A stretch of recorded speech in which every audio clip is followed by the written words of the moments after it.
I see quite a few awesome live premieres and whatnot. Looking at you, Augie, going on at the moment. So I'm glad the people that are here, and hopefully more will be here soon. Because as Josh has said, we have an exciting return to the realm, if you will. And I'll shut my face so we can get to that. Hi. Well, let's go ahead and then point our attention in the direction of Savage! One Mr. John Savage, who also here on the YouTubes would be John Savage. John, how are you doing? Yeah, not too bad, Josh. Not too bad. Hello to everyone listening, if there is anyone. I'm not looking at chat. Yeah, well, we haven't been on for 2 weeks, have we? So, or it feels like that anyway. But yeah, nothing to report really. Just dithering along as usual, and looking forward to tonight's show. Absolutely. Well, good. Well, I guess that just leaves Criminy. You know, it's the hard thing with doing 2 shows off this one OBS is I keep mixing up my settings, so nothing comes out the same 2 weeks in a row. Anywho, that leaves one more person.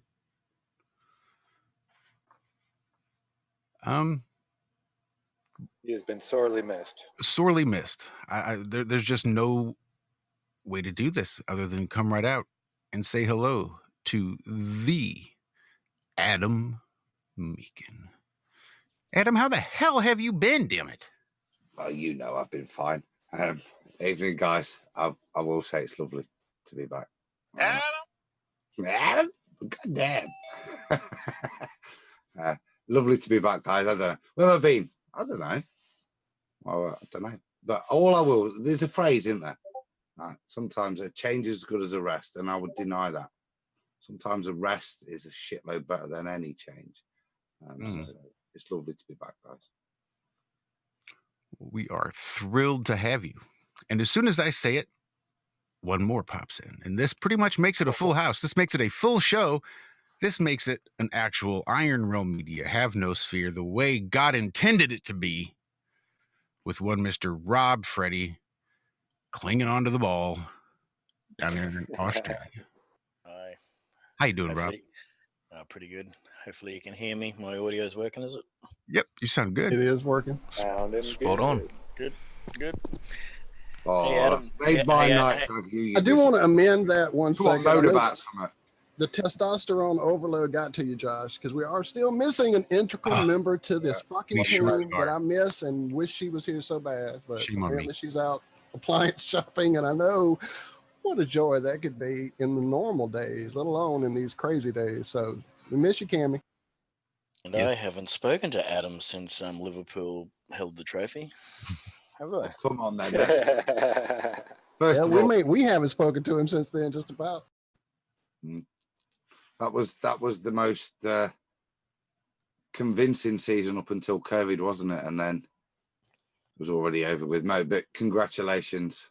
Have a little dig about Forest if you want. Yeah, I'd rather. I hope they have a proper season next year and we win it again, because I think we lost to Man City both times last season. In both games, we only lost a couple of times, and I think both times was to them. So that's not good. Now, well, it's a new one ahead, mate, and I don't know that much hope for you. To be fair, you're screwed. You've not strengthened. But congratulations, because tell you what, mate, it was up until the bullshit began. It was pretty epic. And like I said, second favourite team. My best mate, me and him went to Forest games. He was Liverpool lad. And we went through Hillsborough and everything together. So, yeah, I was more than chuffed too. If nothing else, so Man U and the other big boys had a bit of a slap. But yeah, congratulations, Rob. And that's all you get. What's John's favourite team again? What's your favourite team, John? It's called The Important Things in Life FC. The FUFC. Here you are living in an open-air prison, Rob, and you're talking heliocentric ball. That's the spirit. These balls are real and definitely round. I'm like, I don't see the any hell is- balls in Australia at the moment, but No kidding. What the hell is going on over there, Rob? There's some fucking assholes running the shit down south, isn't there? I'm not seeing that. That's not where I live. That shit's not happening where I live. That's down in Victoria only. coming to a state near you, though, But, Rob. yes. Especially, yes, it's that's all right. it's all going to be normal because there's an election, isn't there, for your premier this coming Yeah. couple of And months. she thinks she's doing a great job, and mind you, I had another one of those conversations yesterday to this doofus, and he sort of, the way that he was speaking was, don't let those Victorians up here. Don't shut those borders. They're, absolute grubs. Yeah, they should be doing this. I said, so what? We should be locking them all up. Yeah, they can't let them up here. But they're all idiots, and yeah. And so that's the mentality. Well, your That's the borders mentality. are shut, aren't they? Yeah. Queensland. Yeah. But occasionally you'll get someone who sneaks in or something like that. And there's just an uproar. Sneaks in. Shocker. And then there's just an uproar and a big investigation on how someone from Victoria got in here, and They've done a classic job. Everyone hates that person. He told me a story that his mate had Victorian plates on his caravan, and he had this. Well, his mate had been in Queensland for a long time, but he had to take the Victorian plates off his caravan because he was getting rocks thrown at him. They've done such a good job, haven't they? That they've got the sheep policing themselves. It's just incredible. I see you can get up to $20,000 fine for being further than 5 kilometres from your house in Victoria. I have seen a fair few lawyers talking now, and they've got class actions going and different sort of things going against. I've only heard of one, they're doing. and that was to open the borders. I mean, that's rearranging the deck chairs on the Titanic, isn't it? So You got a lot. One of our mainstream media outlets was calling for, it's all illegal. So we've got Sky News over here that they're pushing hard for the borders to be open. You listen to them every night, and they're pushing hard, but they might get 100,000 viewers each night.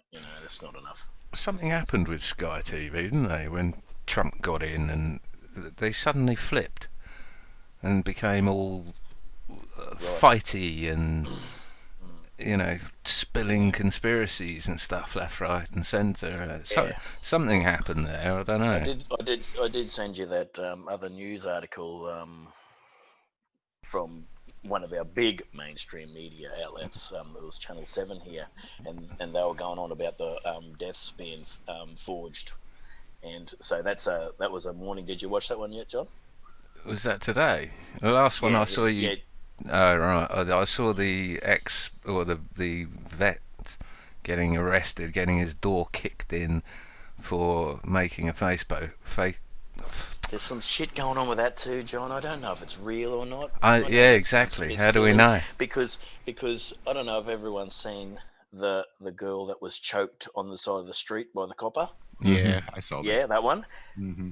That looks like the same copper that went into the house with the woman who's pregnant, who just posted about the protest. I think he looks the same. He looks same hairline, grey hair. It looks like him. I think it's looks programming like to stop people participating on social media.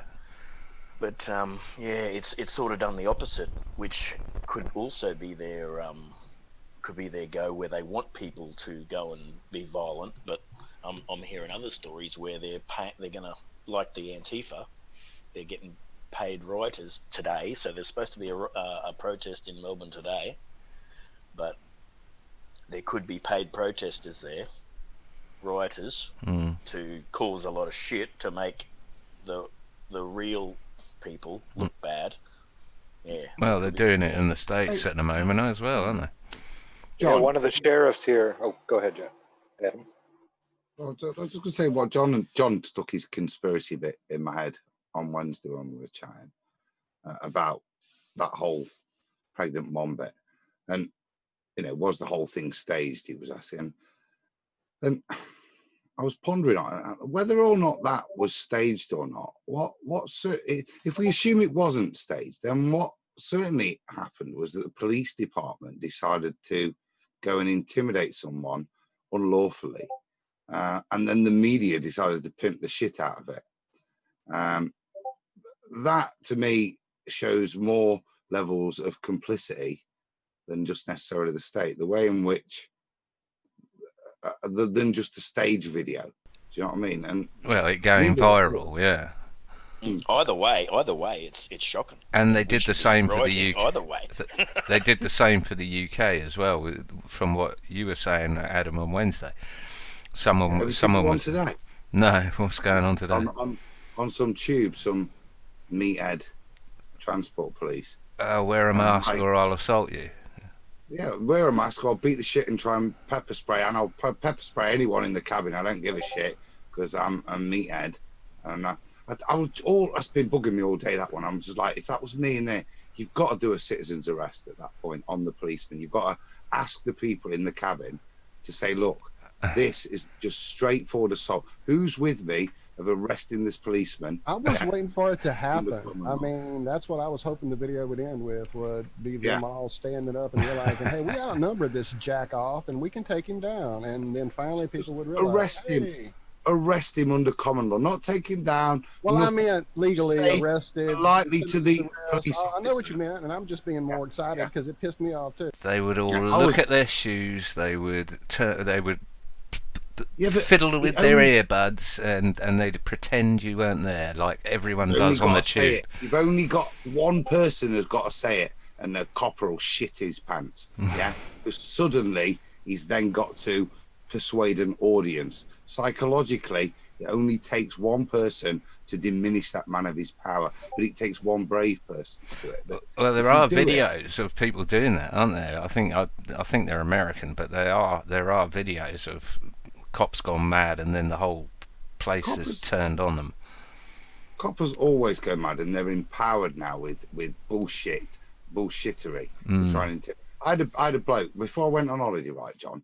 I had a bloke outside, and my shop, it looks out, the big glass windows, it looks out onto a little area where cars can pull up. And literally, a week before I went away, cop car just comes ragging round, looks like it's coming in the window, the speed it comes, pulls up. So we all run out front. There's a bloke on one of these electric scooters that don't do 15 mile an hour, they maybe do 22 or something. Do you know what I mean? And he's works for the council, and he's on his way home. And he's not even riding it. He's walking past, and these coppers have chased him, obviously seen him. And they're giving him loads of shit, and they basically steal his goods and his property. The reason I say is he was in today to get a statement from me, which I gladly gave. But I've come outside the shop after these coppers, been a bit of a dickhead, frankly, thinking he's chasing down some great crime. And what they threw at me was, as I go, and what the hell's going on for? He goes, whoa, stand back, be your 1.5. I says, how dare you? How dare you, officer? Falsify, the facts of what's going off to imply power over this situation. That's absolutely shocking. Says, I'm a qualified pharmacist, been here from day one. Do not lie in front of these people and stop coming towards me. You're the one that's just put a quarantine zone between ourselves in.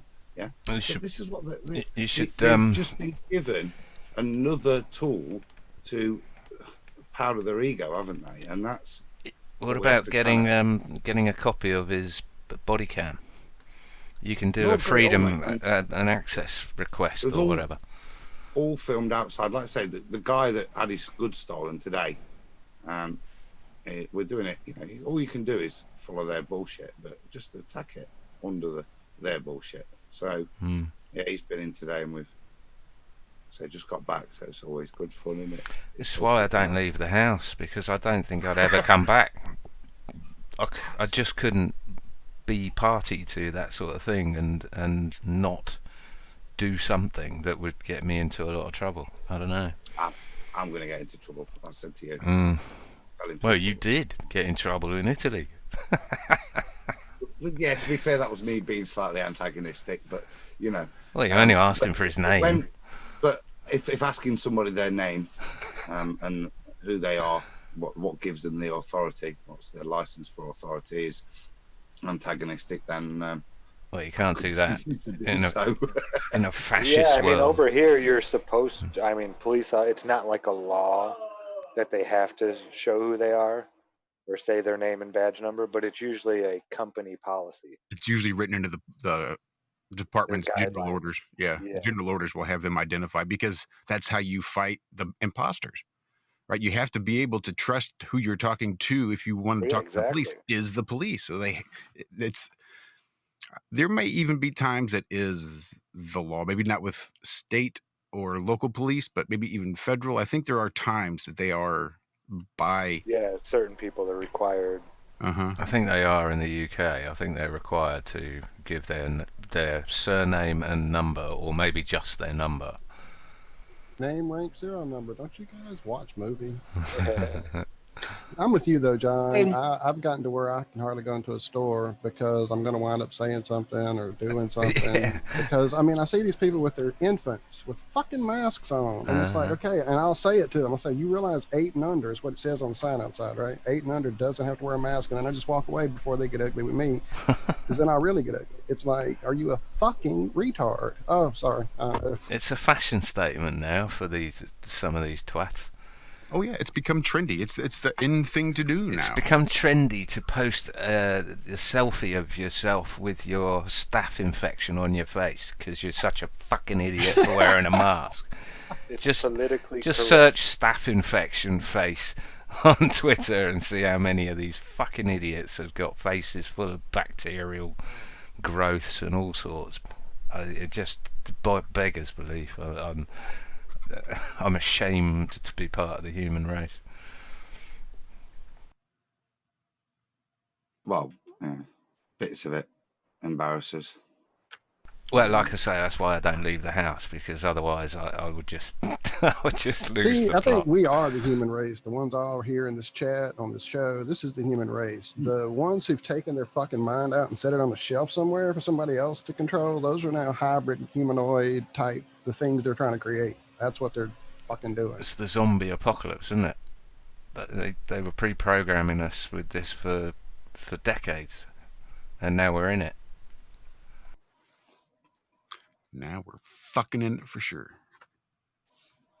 The West, particularly, the masking, I think, if you think back 5 or 6 years, how we've ridiculed the Chinese, when they brought it in, trying to, under eco-warriors, getting people who bike to work wearing them because of the attempt to normalise the mask in the mainstream occurred. So you can look at its timeline. It wasn't just something they threw in now.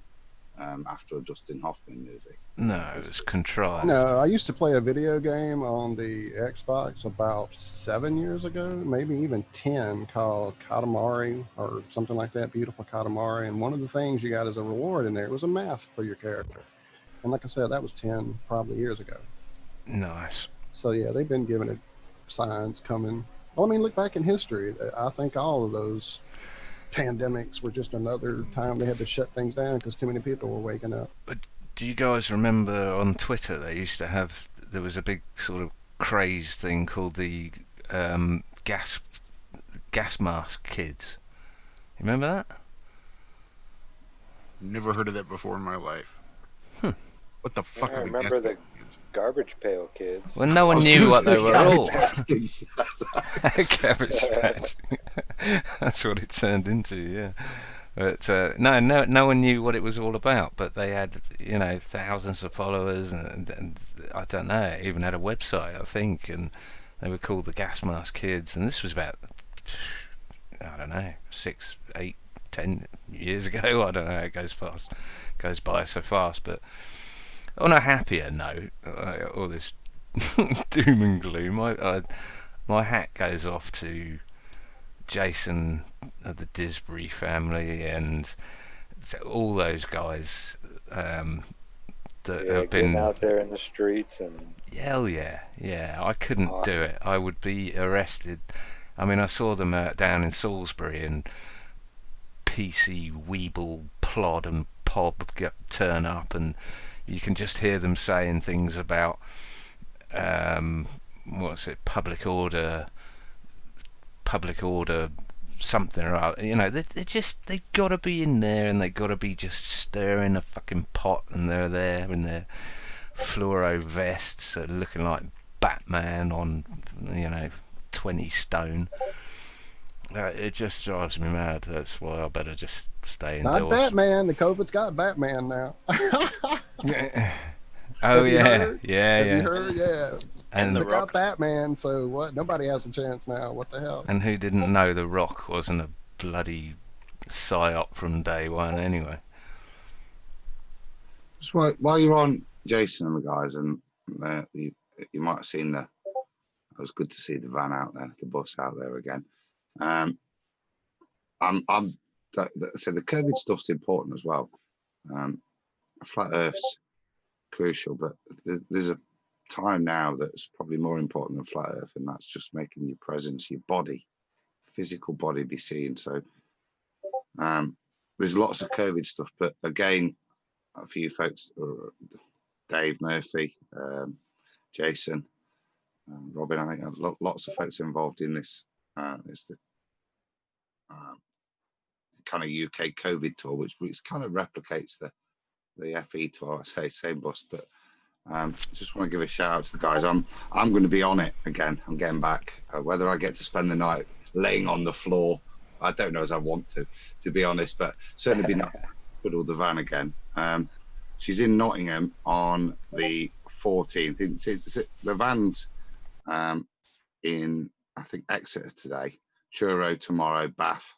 I'll read it. Here we go. Bath, Bristol, Cardiff, Swansea, Oxford, Birmingham, Leicester on lockdown. Don't know if they'll be allowed out, whatever. Then Nottingham on Monday the 14th. And then I'm going to try and head up, see Riley, and then Antonio Subarats on the Tuesday and Wednesday in Liverpool and Manchester. It goes on Carlisle, Glasgow, Aberdeen, Edinburgh, Newcastle, Leeds, Sheffield, Norwich, Cambridge, Trafalgar Square and Hyde Park. So I know there's lots of stuff going off, but this is a great one for people to just ad hoc and join in. If you can share that through other sources, that'd be really appreciated. But yeah, sorry to ramble on a bit, but shout out the tour.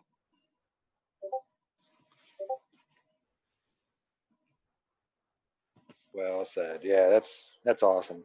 Getting out there and doing this. I mean, this one is probably going to be a lot more easier to bring up than Flat Earth. I'm sure the conversations will, I'm sure they'll get heated, but it won't be like Flat Earth where people get so triggered that. Same with Roxanne, right, Zach, about that, because she's out there doing the same stuff, particularly London based and in other places, and she was saying, I'm trying to flat smack as well, but everybody's woke. She says it's on, there's no one to convert. You get around to bringing Flat Earth up and you go, yeah. So I think that's interesting. Well, I must say that whatever the bullshit games they're playing has seriously woken people up and given people time as well. You've got 5 months or whatever if you're not a key worker to do all the research you can possibly do, or you can waste your time playing video games and whatever. But it seems that people haven't been wasting their time, which is fantastic, because I'm hearing reports. Greatest apocalypse ever. Yeah, right.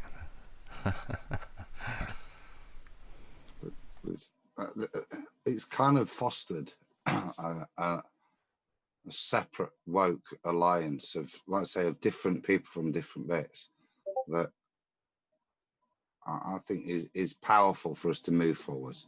Am I right in thinking that Mr. Cheswick, I don't know the guy or know anything about him, is he a baller? No. Well, Mr. Cheswick was a guy that did some fantastic songs and was part of that kind of flat earth hating group. You know, that everybody else was a shill. Do you know what I mean? Right. But I do have some positive news there. Well, I've read a comment of his, so carry on, yeah. Well, I mean, he did tell all the hating group to sod off a while ago and was that. And I've always liked his stuff, and I'd said so. It's a shame, mate, that your energies are directed in such a way. Do you know what I mean? Because he's a man with a lot of talent. But I know that at one of the meetups in Liverpool, and Liverpool, shout out, Rob, if we talk about cities that can make a difference, Liverpool's response in the UK has been awesome. But he was up there at one of the meetings and met up with Riley, Roxanne, and I think hopefully can use his talents as a positive force moving forward. So yeah, shout out. Well, quite a few people have sort of about turned on that sort of front as well, haven't they? Because it was rife a couple of years ago. It wasn't just good enough that you were a flat earther. You had to be calling out all the shill flat earthers and all this sort of thing.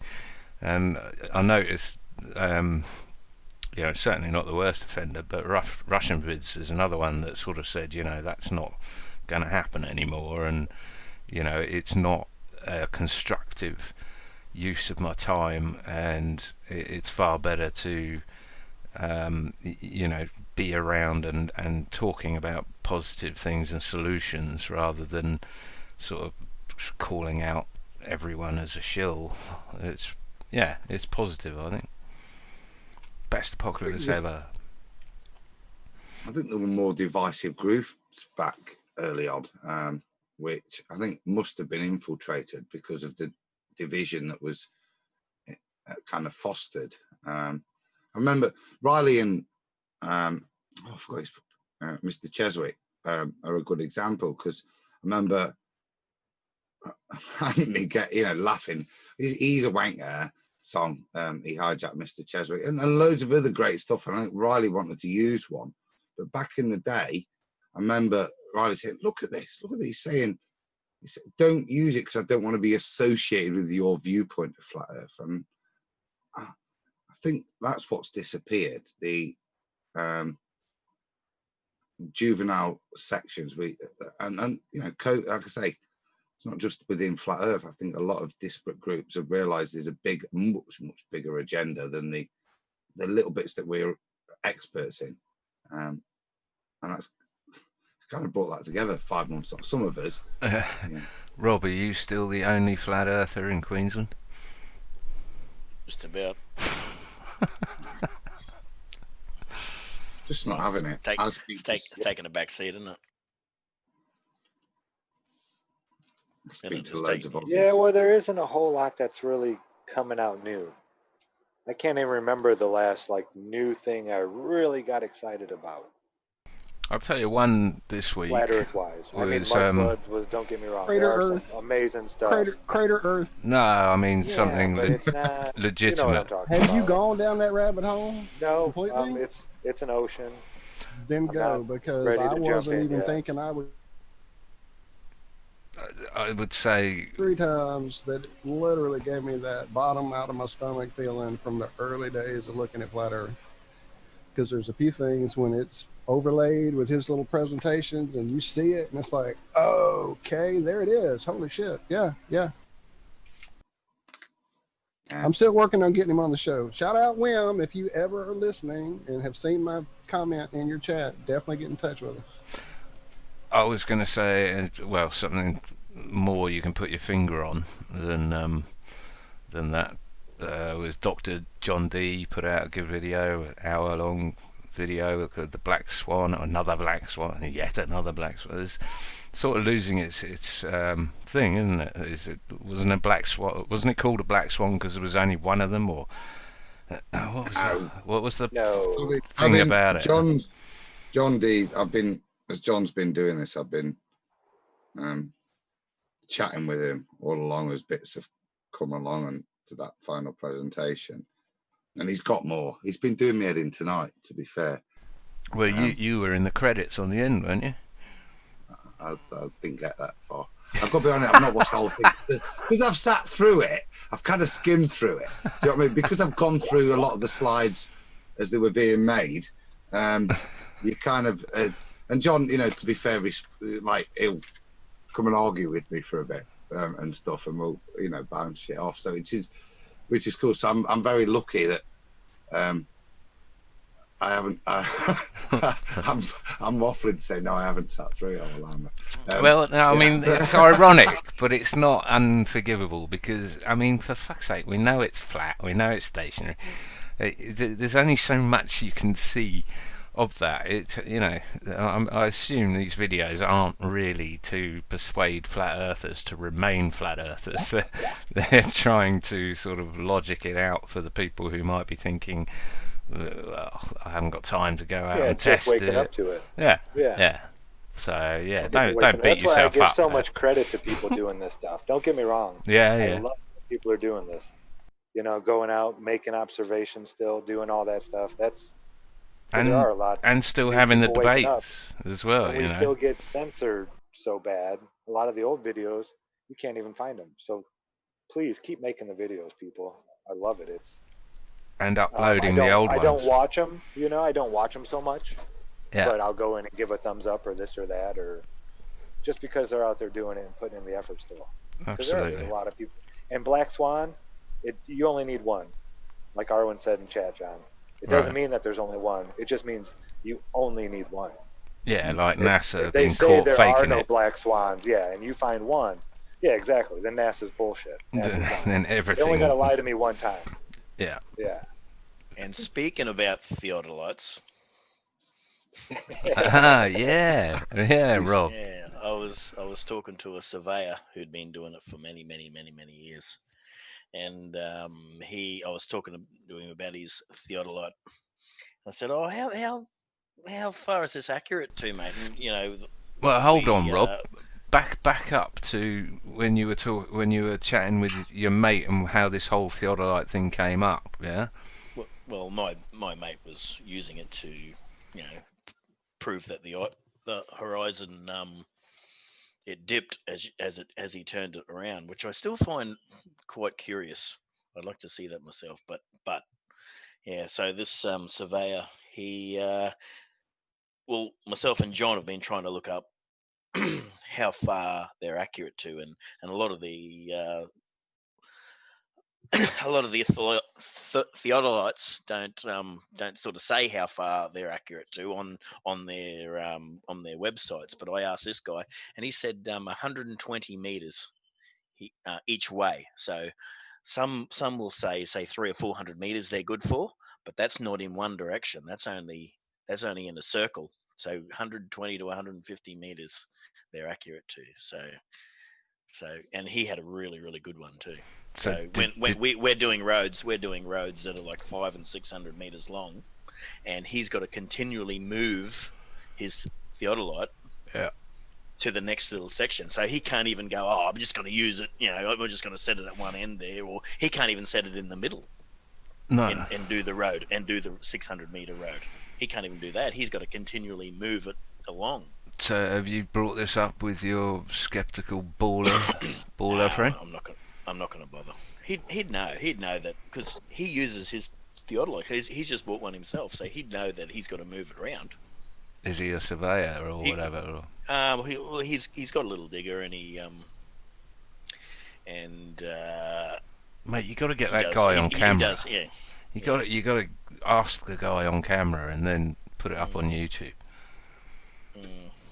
Yeah. Or I'll follow. Speaking of camera, you guys know this is a video show we do on Fridays here on YouTube, right? Just checking. Feel free to share the video. He didn't do a video though. That's the thing. Well, as far as I know, theodolites prove that optics are no way to justify a level plane. The reason you can only go to a certain distance with your theodolite is that the degradation of the accuracy because of the optics occurs at that that limitation. That is its fundamental weakness. It's not a measuring stick. Yeah, it's a measuring stick that gets more and more less and less accurate the further it goes, based on the limitation of the lens. And the convexity of the lens, the fact that it is convex, and the fact that you're looking at it with your eye, which is spherical. And I mean, it just goes on, doesn't it?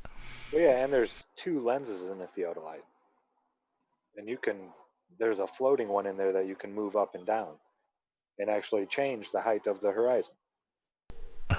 When I was at Chris Van Matre's, I made a short little video about that. Yeah, theodolites have 2 lenses. They have the one lens that you're like looking through, and there's another one, and you can actually move the horizon with it.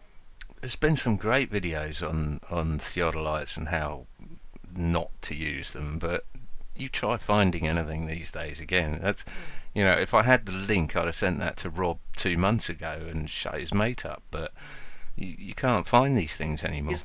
My mate wouldn't believe you anyway, John. It doesn't matter. He's one of those. You remember my office troll? Yeah. Years ago. Remember, he's as bad as that. Why do you talk to these people? Well, I used to work with the other guy. And I actually went, because I thought this guy was quite intelligent, my office guy. Going back years ago too here, people.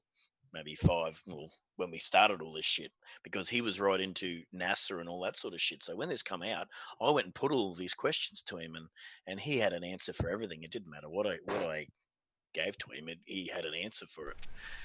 Well, there's a mainstream answer for everything, isn't there? I mean, they can make up anything. Who's that arsehole Pommy professor? Oh, Cox. Yeah. I think that's the only thing he hasn't got is a He's still on this male-female thing.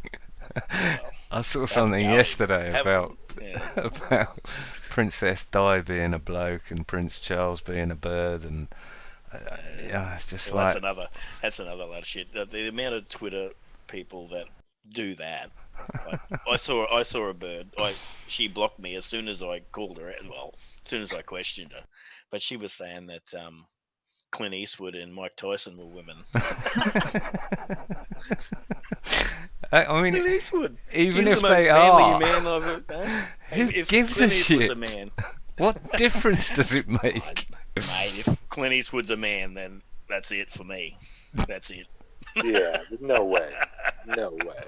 And Mike And Tyson used to beat up he used to beat up the biggest blokes in there. And what Yeah. woman could do that? Could At you imagine 18 Michelle years Obama old, he beating was up a bloke? Yeah. Mike was still considered a child, and he was beating up men. Yeah, I could actually, You Rob. know? Especially no Michelle way. Obama. I wouldn't want to get in the ring with Michelle Obama, that's for sure. No, that's a linebacker. I'm not fucking with Mike. I'd rather get in with Obama. Mike versus Mike. Play slapsies. That's funny. That is funny. But yeah, she blocked me straight away as soon as I was like, oh, bullshit. But yeah, all they got to do is show a photo of someone and. But what her proofs are, John, is the collarbone, or what's the technical name for a collarbone? A clavicle. Or Clavicle. Yeah, that's the one. Yeah. See, I'm no doctor. No, I just broke one. But- Whoa, But, wait a minute. Since when are you not a doctor, Rob? Rob, I'm not a doctor, but I'll have a bloody good look. So what this bird was saying was, men have got certain shape in their bodies, and men have got certain shape of their bodies, but the problem is there's only there might be, say, 5% of men out there have got the same shape, whatever it might be, and so they're the 5% that she's posted. Oh, look at this bloke with the different shape. Well, the hands, the fingers are the different sort of lengths with women and men. Mm-hmm. Generally.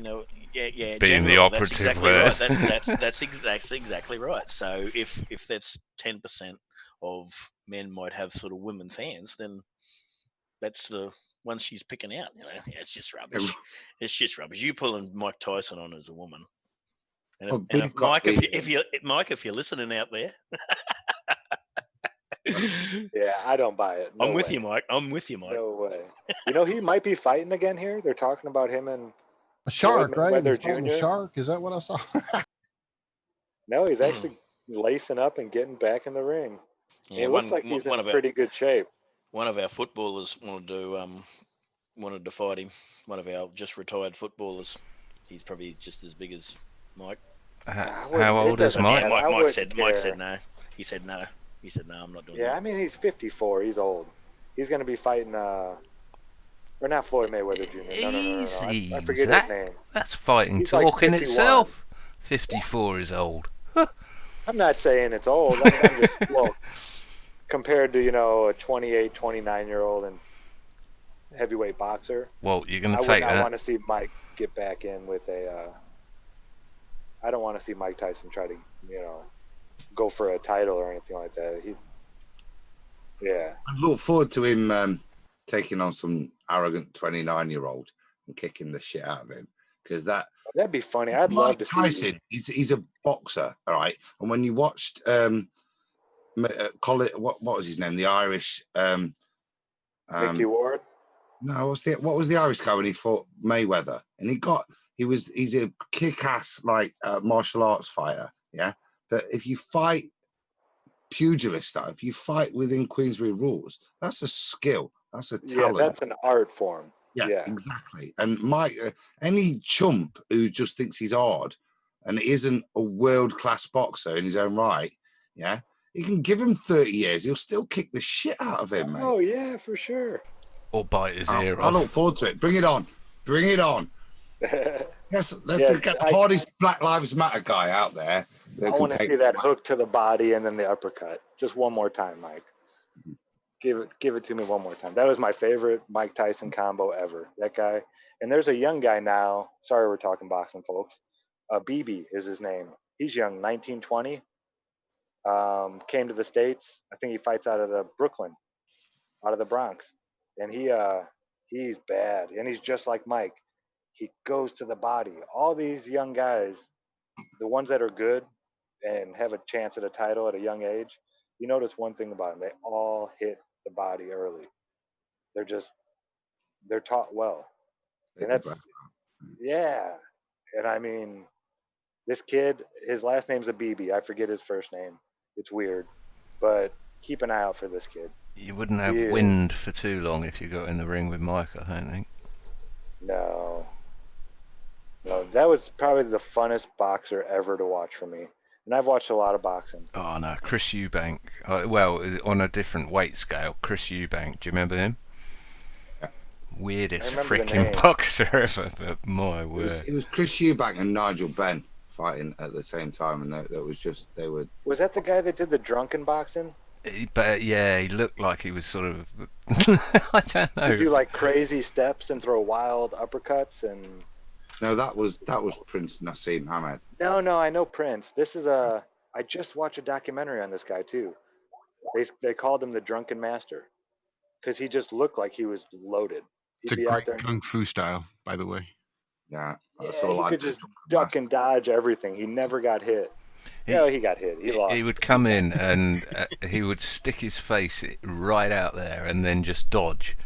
You know, the guys would be throwing punches at him and he would just be moving his head and just dodging, and it was like an eel. You couldn't get a hit on him. But yeah, Chris Eubank, his son now is a boxer as well, I think. But yeah, I gave up on boxing quite a while ago and realised it was fucking fixed like every other bloody game out there. No.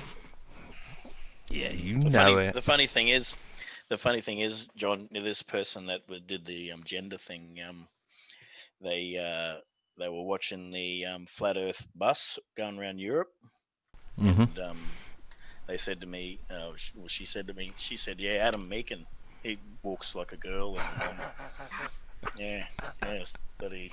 So I think I defended you, Adam. I said I don't know. I don't know what he or she is. So I don't know. Just tell her I really do wobble in high heels. See what she makes of that. That's what The way you went down when that guy grabbed you, Mate, in Italy. he didn't. Well, I he said, went. well, he could be a woman. I don't know. mate. He went up and he didn't cup. He grabbed for the righty. He grabbed for the righty, and yeah, it was not a polite way of being. Like in England, somebody taps you on the shoulder, for fuck's sakes. They don't grab you, punch you in the groin, and then grab your right testicle. You know what I mean? It's That's a Why bit. don't they grab the left one? well, you know, I was saying earlier in regards to that about He's only got standing one. up in the tube station. Yeah, that's another good example of what the police do. So the way they abused me and took my rights away, my European rights in this case, yeah, was to arrest me and pretend I was African. Yeah, that's the reality of what went off there. That's the law. That's the documents I was arrested under. A suspected non-European citizen, yeah, giving a forcible request to documentate themselves. Yeah, that's what happened. That's how they tried to deal with it. And that's what I'm saying. You give them an inch, and they will abuse it, and they'll write it up with pretense. There. You're welcome. I don't. Sorry, Yeah, that was for Brian specifically on his way out of the chat. He wanted to hear that savage drop one more time before he left. So I just wanted to get it in there. I meant I wasn't trying to be a dick. Trying to interrupt you. To be fair, I was trying to fit it in, Josh, but I thought it was quite a good end. It was pretty savage. Hey, I'd never rabbit punch your balls, mate, to bring you down. That's just not cricket. Sorry. If cricket wasn't fixed as well. Cricket, at least I've had a box on. I could have took it a bit better. Faggot. Sorry, can't say that. I'll have the It Victorian was police. proper faggoty, mate. It's kick proper my I door just in. played cricket for the first time on a video game. That game seems like it'd be pretty cool. It's a lovely day out. I bet it would be. Only if you're batting and bowling. Every other person out there is bored shitless, including the spectators. Well, I that's was the just like I was the baseball. I mean, wicketkeeper. baseball is the same way. You're just standing around. I was the wicketkeeper, John. so and a batsman, but yeah, wicketkeeper. So I was always in the game. I loved it. How many times did Now, you get what's the a ball in the wicketkeeper? What does face? that guy do? Wicket keeper. He's behind the. He's behind the stump, so he's always in the game. It's like the Yeah. backstop, yeah, whatever. He's the one with a Catcher, big face call it. shield Yeah, on. John Yeah. Candy.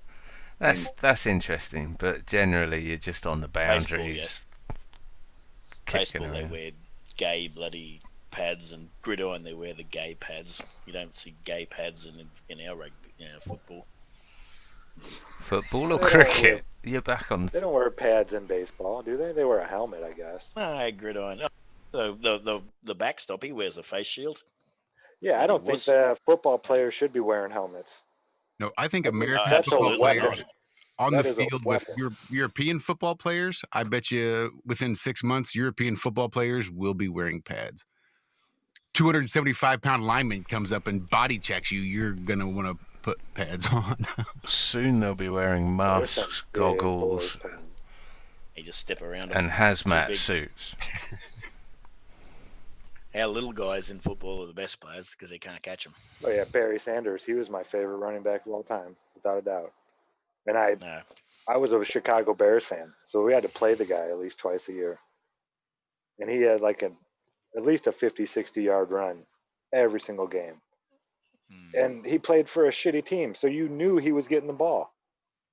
You knew the ball was going to Barry Sanders, and they still couldn't stop that guy. Bernie Sanders or Barry Sanders? Barry Sanders. Enough Not of this Bernie. bull bollocks. Yeah. Should we Sports take ball. calls? Touchdown! Bernie for the touchdown. Go sports ball. Feel the burn. We were possibly going to take calls later on, weren't we? I just thought I'd I'll call. put I'll that call out there. Yeah, That'd be good. you call in, Rob. Yeah. John, can I speak to John, please? I love you, John. You're Is that scaring me Mike now. Tyson? That's Mike from Vegas. well, there's a siesta.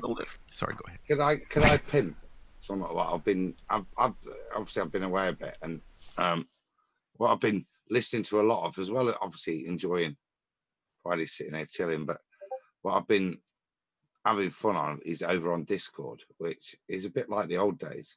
And there's a load of places over there. I know we've got a place in that, but one of the places I wanted to give a proper shout out to was the 24/7 Flat Earth Discord place. It's been around a while. Couple of bits that I think is good for both ball and flat is that, you know, these guys have been around a while. They're on all the time, and there's decent mods there. It's actually quite good. There's a level of bullshittery that if you listen to Nathan's stuff, yeah, there's a point where you can't keep abusing someone for being completely stupid, but also people can't keep kind of banging on. And it's a really good place for some, like, YouTube's really hard to get hold of anything novel. We were talking earlier, but I mean, you get some mundane shit like all the times, but the good thing that is happening over there is there's a place called the Arena. So if there is a point where you are having a decent conversation and you've got a room full of people, you can go to the Arena and it goes one-on-one. Some real good rules, some of them based on cricket, and I'd like to give myself a shout out right now. Is that the one? Them, is that the one run by Karen B? Just out of interest. Okay. No. So on Discord, what's it called? 24-hour. 24/7 Flat Earth Discord. Got it. Rob, what I'd suggested to him is, you know how people bullshit in the Arena.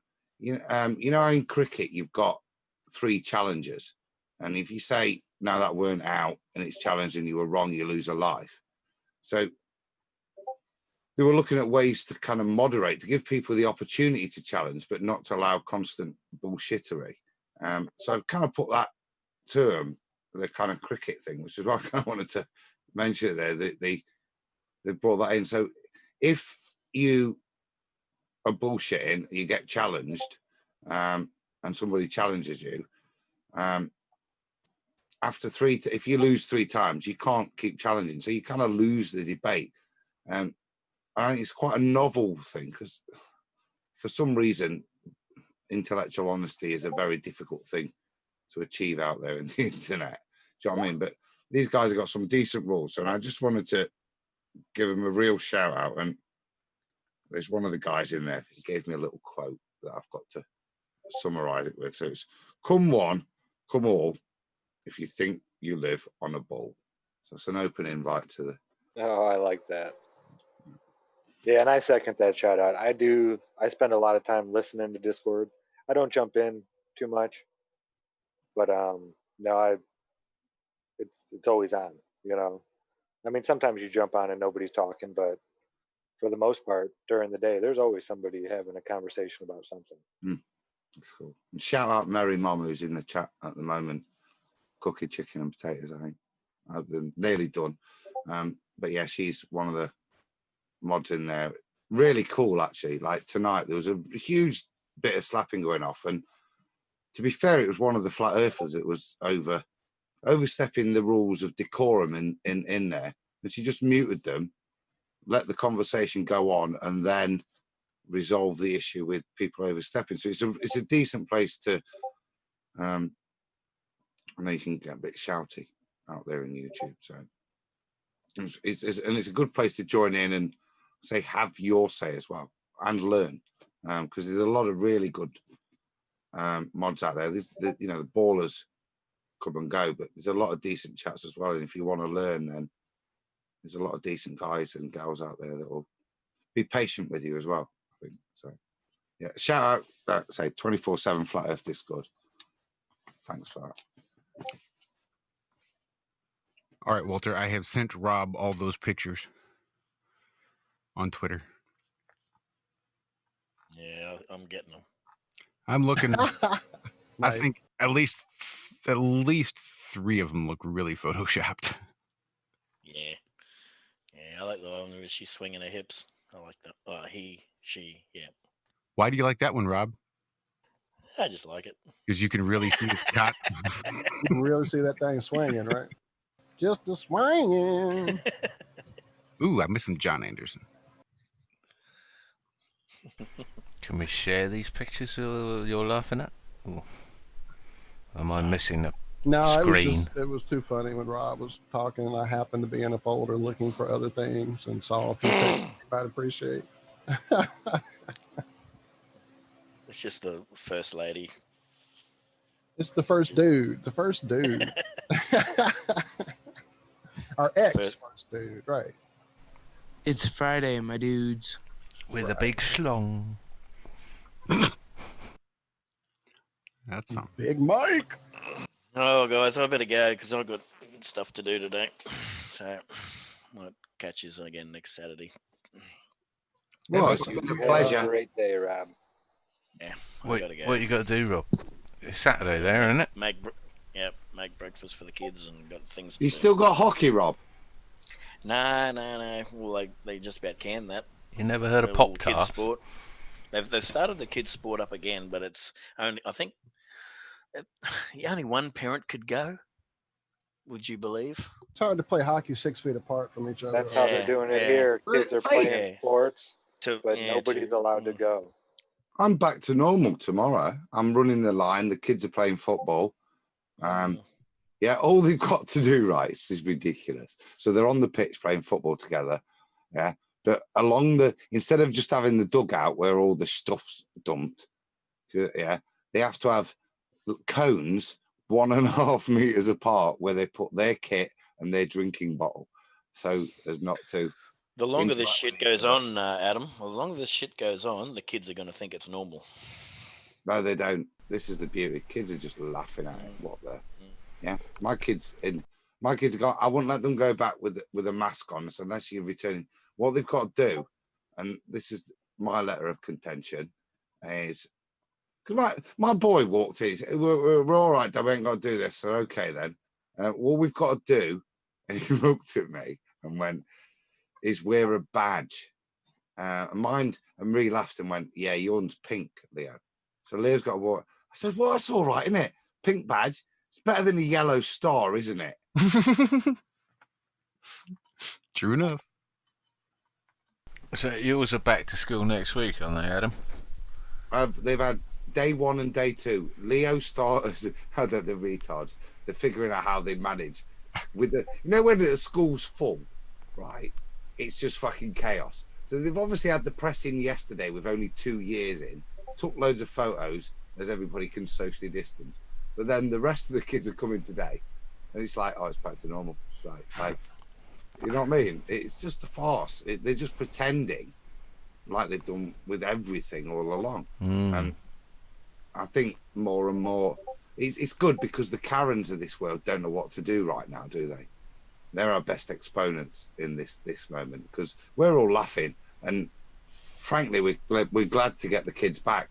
I think some of you guys might have seen the video of one of my patients who turned up today. I did indeed watch that happy dance. That was Want to awesome. show it? Show it. I don't have it on the computer. show I did it on my phone. Show it sorry. because she's one of my favorite. She's got. I got a kick out of this one. She's got 4, and it's been killing her. It's been killing her, and like you see people every day how they've coped, normal people, with the shit they've thrown at us. Yeah, it's brilliant. Yeah, sorry. Anyway, Rob, if you've got to shoot off, cheers for joining us. Be round next week. I know. Yeah. Shit, I thought he was gone. I said, I love you later, dude. Later, dude. All right. See you, Rob. All Take right, it I'll easy, catch you Rob. all later. Eh? See us. Take it easy, mate. Hey, you know, we do an early morning show on TFR that you were part of it once. Come Yeah. hang What out time? with us. What time is that for yous now? It's What time the is? same time as it's always been, 4 in the morning. Is it? Yeah. It seems like it's earlier now. Seems like Nope. it's earlier. Unless you shifted in your time traveling faster than you were before. I know how that Yeah, outer no, gear I- ratio thing works. Yeah, So- I don't have daylight savings here, so yeah, it seems like you start about 7 or 8 in the morning, night for we'll me. put you in the car and see what happens Tuesday. We'll do that. There we go. All right, Well, man. See you later. Later. Bye. All right. Later, Rob. Thanks, Rob. Yep. Yep, yep, yep, yep, yep, yep, yep. Yep, yep, yep, yep, yep. Somebody text me right now and you'll hear it. I guarantee it. So, Ad, who's this woman that we're going to see? Well, I won't name her, but she. No, I'm sure no. she knew what I was doing. I said, shit. So it's just one of the patients that she's got. I think it's 4 kids, from like 6 to about 14. It's been hard work for her. You couldn't write. Was that your phone, Walt? That was my phone, Zach. Thanks. Appreciate that. No problem. Did you see the text? Just says, yep.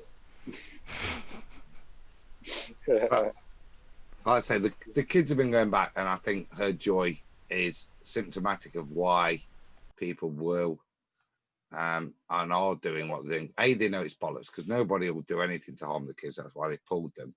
But I think after this long, you know it's bollocks, and this lady will probably show you why. This made my wife smile really big. She wanted to watch it like 3 times.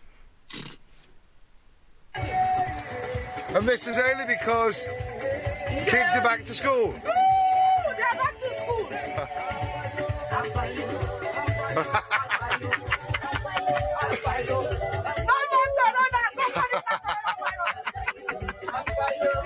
Yeah.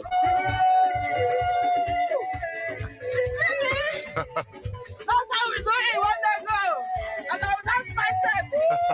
I'm a free woman. There's a Comforts. I'm a free woman. Comforts took the week off next week, but she waited to make sure the kids were back. Oh, that is awesome. Definitely needed a smile like that. That's true. One of the girls that works for us, she's been waiting. So when do you want the rest of the holidays? Just so when the kids go back, she's been desperate. You know what I mean? People have, but I think that's part of the control system. They've worked this very, very hard, so that we will go back. Because we know it's bollocks. Because, like I said, fundamentally, we wouldn't send our kids back into anything risky, and that, I hope, is the thing that plays against them. That subconsciously now, so many people, all the ones, where's the Karens kicking off? You know what I mean? They're not. They're sending the kids back. So subconsciously, even if they won't admit it publicly, they know it's bullshit. I've been planning and investing. So last week I bought the Trivium from Wooden Books? The Trivium, Quadrivium. I bought Canterbury Tales. I bought Don Quixote and one other. I can't remember. Oh, Dante's. Canterbury Tales. Dante's comedy. I love Donkey Oti. Can I give you a bit of...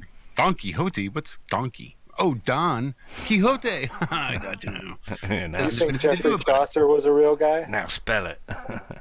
Say again. Chaucer. Ixote. Yeah, I think. Yeah, well John, done. I'm Don Quixote, the man of La Mancha. Yeah, so we know him, right? I've got learned a little this holiday trivia, guys, on Don Quixote. So with all the Black Lives Matter stuff, I was doing a bit of stuff, and I stumbled across like authors who were slaves, and it turns out sadly that, you know, however many years a slave, it is actually written by a white guy, unfortunately. But well, the interesting thing was the writer of Don Quixote was actually taken into part of the mass slave industry around that time, which was the Arab slave industry, where those along the Spanish and Mediterranean up to the British coast would be hijacked and taken away to slavery. He was one of the folk that made it back, and that's when he wrote Don Quixote afterwards. Incidentally on that's why Rule Britannia sings Britain never, never, never shall be slaves. It's nothing to do with any remnants of the imperial past. It's to do with the truth of history, that we were subjected to slavery raids persistently to the point of petition to London, fear, the coast of Cornwall and the south of England, and then all the way up into the North Sea, were subject to slavery raids for white slaves in the 16th and 17th century. It's when Cromwell forms the Royal Navy that it starts to cease, and it's a celebration of the Royal Navy that Britain will never, never, never be slaves again. It's got nothing to do with. And now look at us, eh? Now look at us. Yeah. Slaves from the inside. They don't need to raid our borders or our shores now, do they? They've got control of our 1 mile square city of London. Pay a politician if they need slaves or little children to do their horrible rituals and stuff. They know where to go. So who sees all of this malarkey as the death throes of a failed world coup, and who sees it as we're all fucked? I think it's in the balance, John, and that's why I played earlier. Bodies need to be seen on the streets. The violence doesn't need to be seen. Look at the way people repulse some of the stuff. Obviously, it inspires some, the herd mentality, but if you look at a lot of the BLM stuff that went off, people are put off by that. What needs is a voice, a statement, a vote, not in their bullshit system, but a vote, turning up on the land, on the free land, and showing your presence and what it means. And I think those moments are coming for us all. The states is worse, but both here and there, they've got separate fights first. But I think certainly in the UK, we've got the opportunity to let the establishment see the volume of our voice. And well, this could be leading up to the 26th, isn't it? The 26th of this month, September, is it? When they culminate in, is it Trafalgar Square? You got all the dates there, haven't you? Hyde Park, I think. Hyde Park's on the Sunday, but you've got this big. I mean, it's not just the COVID Light Tour; it's the Stand Up X. It's Piers Corbyn. It's Simon Dolan. They're looking for 500,000 people. Which, to be fair, well, I mean, not to put a dampener on it, but didn't nearly 1 million people march on London to stop the Gulf War, to say no, and Blair, our mass murderer in charge at the time, it just got completely ignored. So I don't know. Protesting, yeah, who knows?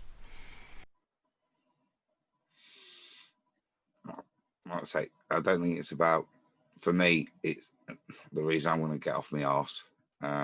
Isn't to try and storm a building, achieve anything, grab a courtroom, whatever, daft stuff we've done, it's just literally about going out there and showing them, that there is a populace, that there's a line, and who knows where we could take it from there. But I think that's kind of a turning point more than anything. If we don't take the opportunity, and we roll over and we go silently, and what's the phrase from Independence Day? We go silent, quietly. I will not go quietly into the night. If we do, we roll over like that, then... Well, we turn into Victoria, don't we? Yeah. We turn into Victoria. But wasn't there, even in the mainstream, there was a poll that said, nearly more than 50% of the UK wouldn't accept a vaccine, which I thought was relatively encouraging, but equally decisive. Yeah, I think it was 50 or 54 or 50.4 or something like that. But polls here, there, and everywhere. But a lot of people say they wouldn't have it, and then they say, okay, well, you can't come to work. Then they're like, where do you stick this thing? Go for it. But what are you seeing over in the US? Is it the death throes of a failed world coup, or something different? Feels like a slow ramp up. Yeah, I think their plans are going pretty accordingly. Mm-hmm. I hate to admit to agree with you, but yeah, I hope not. But I mean, it is waking up a lot of people, but it's like Adam says, it's literally on a knife edge. It could go either way. It could go to totalitarian, dystopian hell, or it could go to elation and New Year's Eve times 1,000. But it's up to us. It's up to us to say what we want. We've been given the offer, and now we need to conditionally accept it and, I don't know, give them our terms. Yes, we'll take your dystopian new world order as long as you hang by the neck until you're dead. Yeah, sorry, Adam. I'm just going to say I put a bag in chat. Actually, I said, "What's it like over there to Duma?" Oh Jesus, South Africa! They banned booze and fags, man. Did you hear that, Adam? What? Yeah, they banned booze and fags. I hope there's plenty of tissues. I don't understand how a single politician is still alive in the place, but there you go.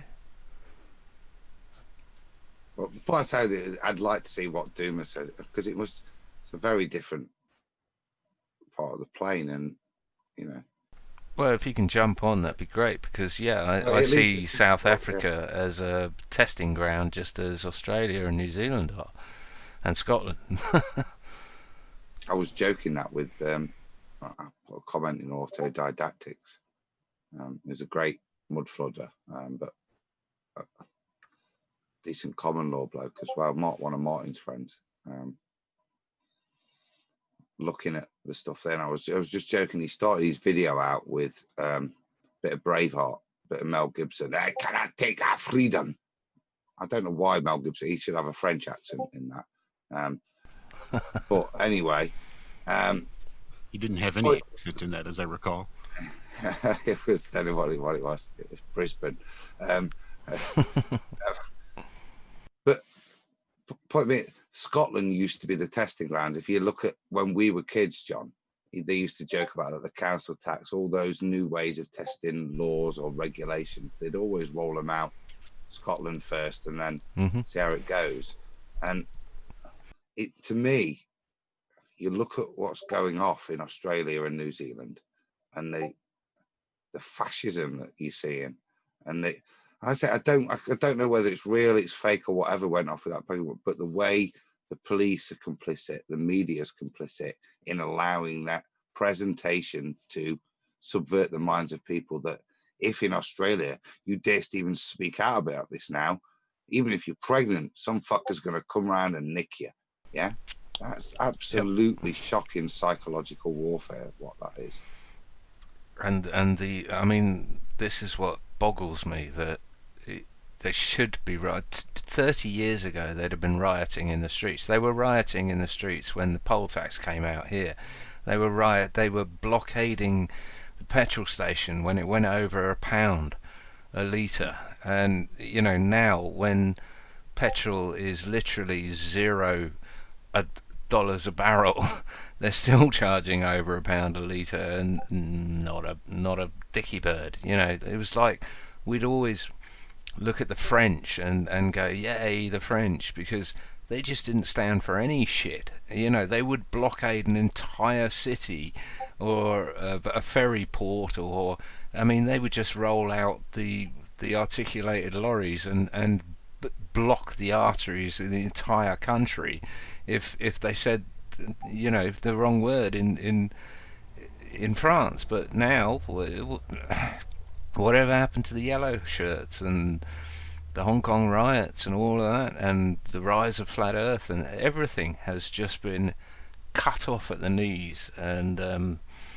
neutered. However, that goes back to what I said earlier. They have, but look at the merging. People have learned. While they've been locked up, they've learned. Yeah, and I think, like I said, when I go back to what Rox was saying, trying to go out there and flat smack with truth of the stuff, the reaction is very different. And I think Yeah. we've probably all learned a little. The shit, even as a pharmacist, in inverted brackets, that I've learned about virology over these past few months, it's been, do you know what I mean? Or bothered to learn. And I think that's the reality. Well, this is it. I see a sort of silence, a sort of calm before the storm, because it's not about the yellow shirt, it's not about, get us out of the EU or any of this sort of stuff. Now it's like, hold on, we're being run by psychopathic pedophiles that want our children. They literally want to enslave us, and it's not a conspiracy anymore. I mean, anyone that says that now is just literally part of the Borg. They are the zombies. This is that not... was another good thing, isn't it? Yeah. That's come back up to the surface. And everything. I said shout out to Liverpool earlier, shout out to Liverpool double, triple time in the way they've voiced that. I mean, I love Liverpool. Yeah, I know. Rob's gone, so it's all right now. If I didn't live here, I'd live in Liverpool, because I spent quite a long time working there back in the early 2000s, late 90s. But yeah, I mean, I imagine Liverpool is heavily fluoridated, but like Southern Ireland, or you can tell where the people that don't put up with shit are, is because they're generally heavily fluoridated, like the whole of Australia.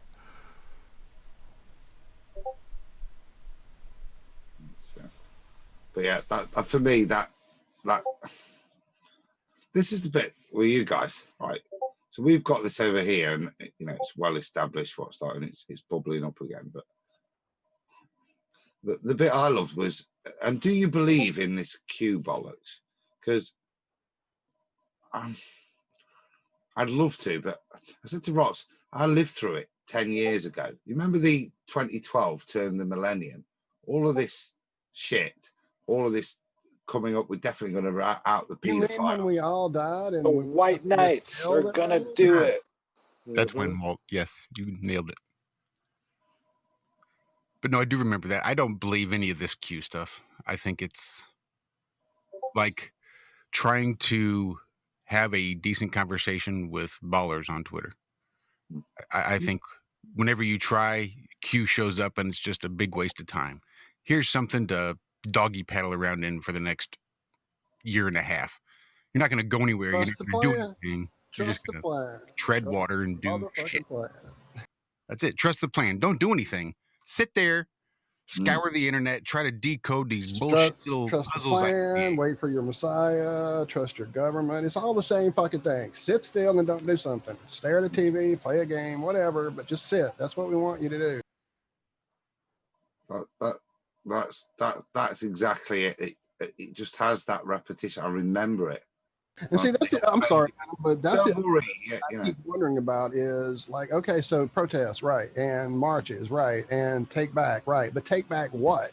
The insanity we were living in before the pandemic bullshit? No, what we need to do is take it back to something that it used to be, something when we were part of nature, something when we were waking up the soil and we were part of life, and before this invasion of whatever psychotic hive mentality has taken over this realm.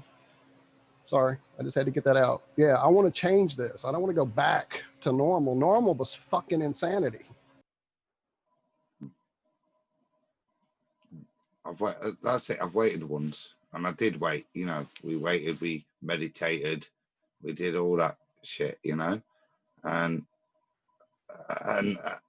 it just, a lot of the stuff is exactly as you're saying, Josh. It's like, don't do stuff. Just wait. Everything's fine.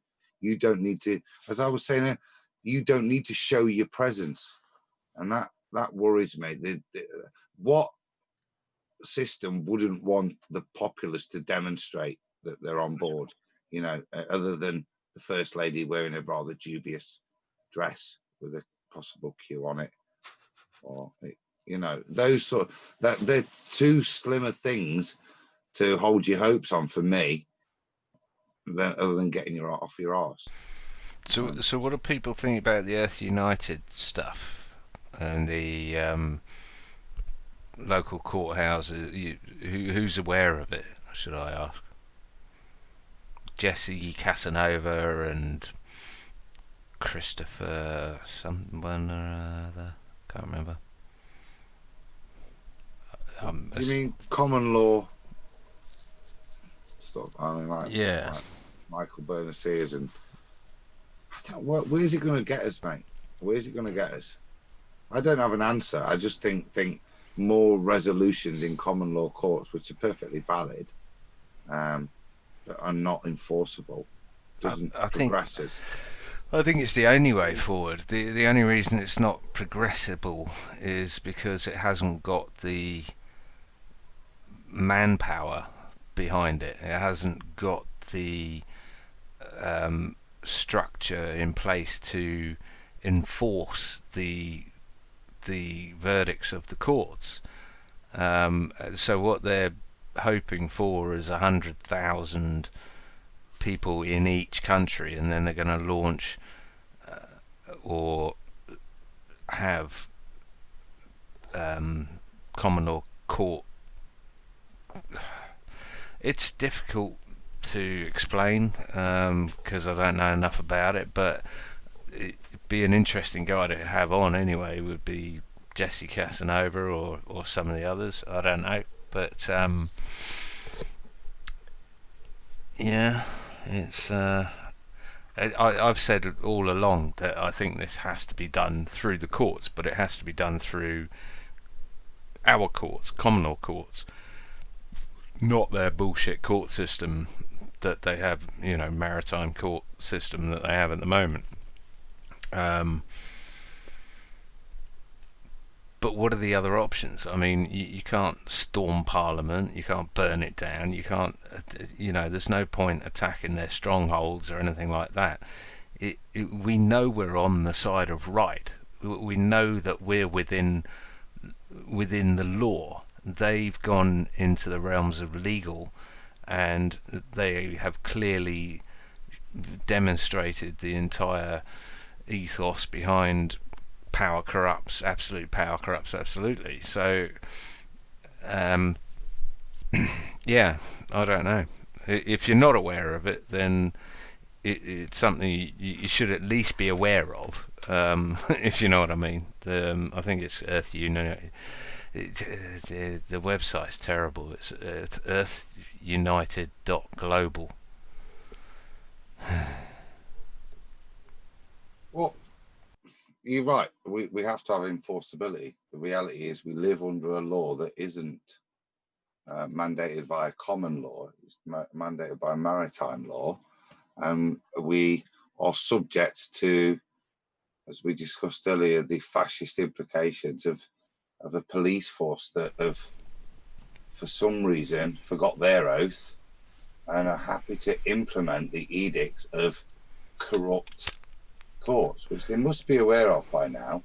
And certainly any officer is duty bound to investigate the first time he hears about it. But it's not what we're living under. We're living under a very different state where this is all controlled, and corrupt courts, which don't operate under common law but operate under different premises, have their edicts enforced by an armed militia. Yeah. And that militia is becoming more and more armed the more and more the years pass. But can you see it from their point of view, i.e. the police and the plastic police's point of view, that they've played the game with them as much as us. They've put division between us to the point where the public despises the police, and the police have got this brotherhood, this blue line, this almost Masonic secret society membership that you have to defend your brothers on the blue line to the death, no matter what. I mean, they've pulled a classic case of divide and conquer between the people and the police, when in reality the police are the people and the people are the police. The police gets their One authority. time, I believe that might have been true, John, because I had family members who were on the force and they were humans. But as I've watched things over the years change locally, and I know people who were decent people who tried to get on the force and didn't. And I know psychopaths that I grew up with in high school that would hurt animals that easily Yeah. got on the fucking force. This has been, again, part of the plan all the fucking while. Yeah. No, I agree. They are attracting the scum and rising them to the top. But even those people that were psychopaths as kids and would hurt animals, they were subject to programming. Indeed. They yeah. were MK Ultra'd out their ass. I don't doubt it. Who Yeah. the fuck else would do that unless they're And- not and they human? can So change too. That's another show. And they can also change too. I mean, any one of these people can wake up one day and see that uniform in the corner of the room and say, I'm not going to be an arsehole today. I'm going to do what is right, what feels right inside, because they must feel it. They must feel that whatever they're doing is not right, but they've just watched too many movies. They've been programmed from birth that to get on in this world you have to be an arsehole, you have to stab people in the back and move on up.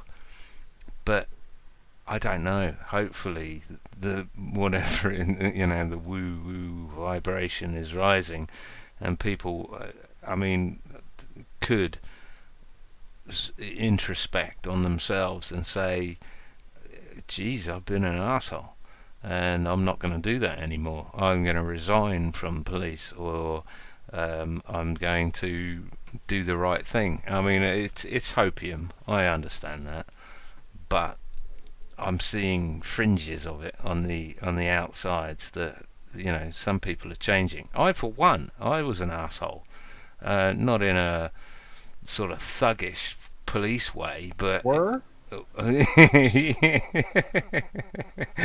and still am. But I can't sack you, Walt, and ruin your life. But I could 20 years ago, and did under the guise of I need to make business work. I need to do the horrible things that other people want. I'm the manager. I'm the henchman. I'm the guy who sacks you. I managed. I fired so many people, and I know they. It's part of what that whole surrounding, the whole mindset becomes a power trip sometimes. And I got myself out of that position and into a more subservient position, and I feel much better for it. I'm not quite as much of an arsehole as I used to be, should I say. You're almost warm and fuzzy today. Shit, I don't know who this is we're talking to. Did we change your programming and I forgot it? I've had a firmware upgrade. Don't worry.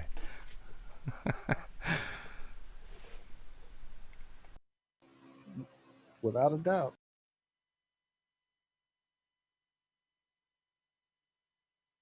Oh shit, what happened?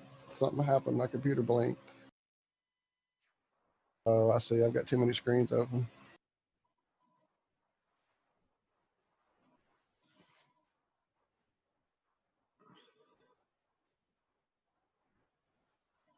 Left it hanging, John. Iron Realm, home of the pregnant pause. We trademarked it here. I broke first, didn't I? Virgin. Newbie. Noobs. Gotcha. I should be disappearing now for at least 30 seconds to drain the main vein, just to let you know. Get older. So, I found as I got older, John, it's not the time it takes, it's just the time it takes to start that's the issue. I said there's an Italian phrase where they call old men chatting. It's called il prostati. It says it all.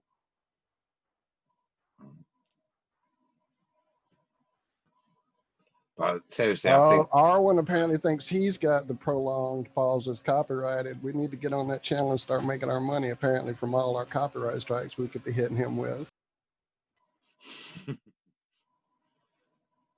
yeah, but if Arwen's got a prolonged pause, he pulls out an Illuminati croissant or something. So that don't count. You can't unpause yourself.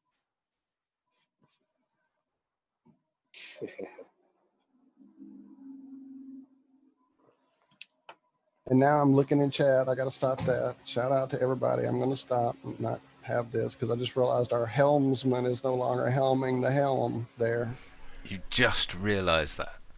I know, I did too. when we didn't have the pregnant, nobody broke the pause. I was like, oh shit, where's Josh with the button? At least a savage shout out. Clearly, we need to open our phone lines and get someone in who's got something to say. It's What Doomer? 001304. Shall I go again? Yeah, Doomer, get in here.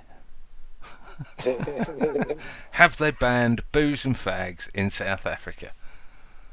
I'm trying to see if I still can access the phone here, but even if I do, if I try to call, stream the call, I'll probably crash. So I better not try that. We'll just wait till Josh gets back. But we could drop a link to Duma in the Send it in Skype. Skype, yeah, and get him in here. Can someone? To be fair, I'm more interested now. Forget COVID. Have they really banned booze and fags? That's ridiculous. Well, I've said it to a number of South Africans, including Cosmic Surfer and Marduk and a few of the others, and no one has come back and said no, they haven't. So, you know what Twitter's like. You ask a question, you don't get an answer to it, but no one said no.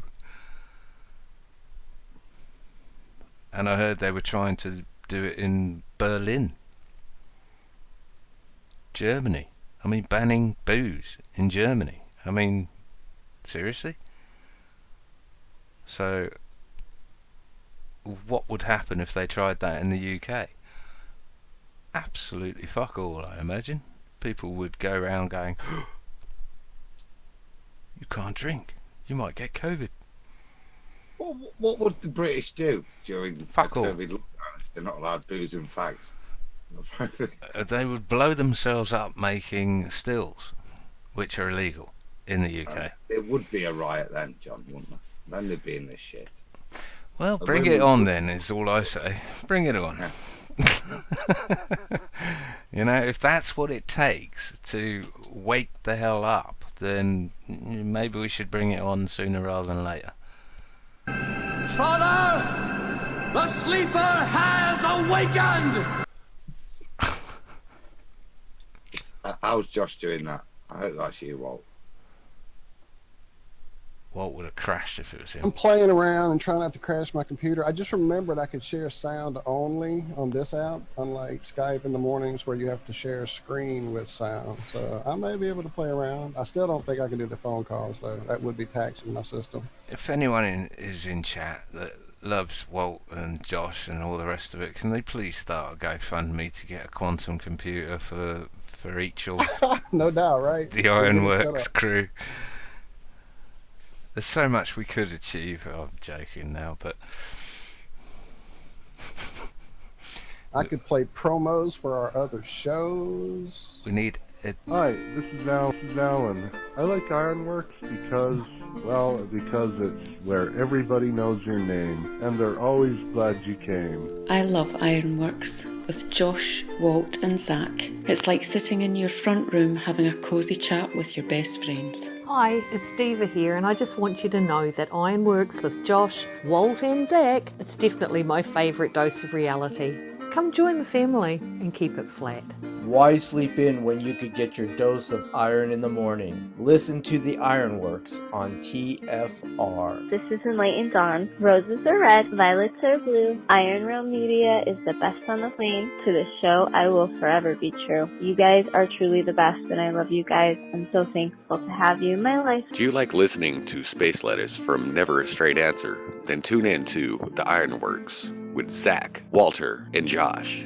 Break clear of the fear on the Ironworks and become an Iron Scout. Shout out to the Iron Scouts. Oh, apparently Nuka-Cola can't join us, he says. So there's one down. They banned the internet as well. Yeah, his girlfriend is teaching, and he doesn't want to interrupt her. I'm being polite. Just ask him one question: have they banned booze and fags? That's all we care. Have they banned booze and fags there with you, Duma? More dead air is all that cheating. No, we'll wait. Don't worry. Yeah, we're not going to talk now, Doom, until you respond. Looks like I got back just in time. Hi there, sir. Sorry, we've done some stuff. We've had a few things happening here. Well, good. We tried to start a GoFundMe to replace that old computer behind you. I'm trying to get quantum computers for all the Ironworks lot. Hell's yeah. I don't need a computer. Then we could time travel and catch up with Rob. They need at least 8 screens each. That's insane. You guys and your computers with all the different open windows and all that stuff. You're nuts. Sorry, can't hear you. Are you on your phone? Yeah. Sorry? Am I quiet? I said you're all nuts. You and your computers with your open tabs. Being that mean to those I'm computers. kind of like Daz in chat. I think quantum is quite a misused and overused word, kind of like space lettuce, quantum lettuce. Quantum lettuce. Uh-oh, band name called it. Well, yeah, I didn't put TM on the end, trademark. I mean, quantum, obviously. God. We're living in this world. Yeah. Prove another world. Think about a kind of Geordie LaForge visor kind of quantum computer. It's not real. Just... like space. In fact, they're not real, are they? Quantum computing is a kind of grail, isn't it, of computing? It's not actually something that is even remotely achievable. It's just kind of stuff they sit around over a boardroom and waste money about. Isn't it? It's just nonsense. It's a lead up. It's pre-programming for the quantum CPU that Intel will come out with in 5 years' time, and it'll be Quantum 1 and Quantum 2 and Quantum... and it just means bollocks. Still a CPU. Still works in this world. It's not dipping into other frequencies. That's what Daz said. He said a true quantum computer wouldn't be physical. You would just use your consciousness to activate it. So there we go. I'm just going to improve it all right here mentally. Well, maybe we all have quantum computers in our head already that we just don't realise how to use yet. We haven't read the manual through. That's where all those voices come from, John. I didn't have voices in my head when I got here. It wasn't until I'd been here a little while. You want to take your headphones off? There you go. Exactly. See? I should have known. Gets rid of all the voices in your head and replaces it with a high-pitched ringing sound that'll drive you insane. Anyone else getting that? Wicked tinnitus. I mean, sometimes. It comes and goes.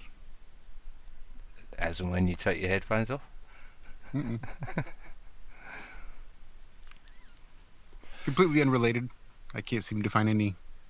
And you get to the point where it's like it gets quite intense and then it just shuts off. It just stops. Have you had that? Oh, I've had it change frequency and shift pitch and go away and come back.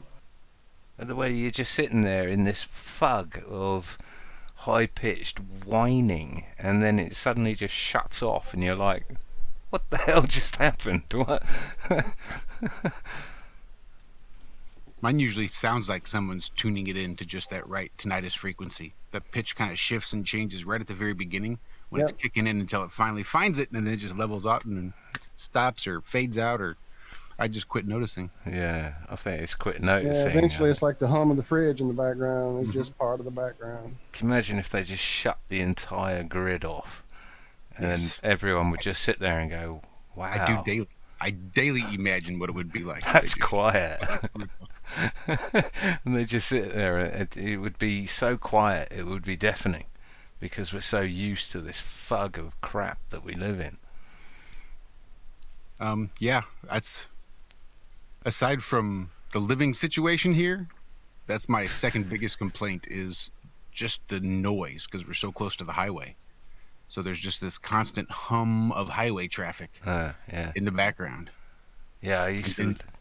Once you get out away from that and just listen, and you can hear the hum that it's not there anymore, and it's just sounds of nature. Yeah. And quiet. There's nothing like it. I have to get back to that as soon as possible. Because you've just been away out of it, haven't you, for a few days? We were gone most of Thursday, Friday, Saturday, and most of Sunday. And was it to an area that was, sort of quiet? Electrically? Yeah. It was pretty quiet. It took maybe 10 minutes to get to the closest town, but even that town wasn't very big. A little town called Poplar Bluff, down in southern Missouri. And sounds yeah, well, my quaint. wife, it's backwoods Missouri. I guess quaint is a word that could be used to describe them. Very backwoods they are. Well, okay, so once a year my wife gets together with some friends that she's had since she was in junior high school, like 8th, 9th grade, some shit like that. So the last couple of years they've taken to just renting an Airbnb. It started off as like a float trip. Everybody just, gets in a canoe or a big tube and floats down the river for a couple of days, just getting as drunk as you can and then camping out. But as they've gotten older, it's calmed down a little bit. In the last couple of years, they've taken to renting an Airbnb. Just a nice big house because anywhere from 12 to 15 people usually show up at these things. So you get a nice big fancy Airbnb for $1,200 and just split the cost by however many people show up. It's really quite reasonable.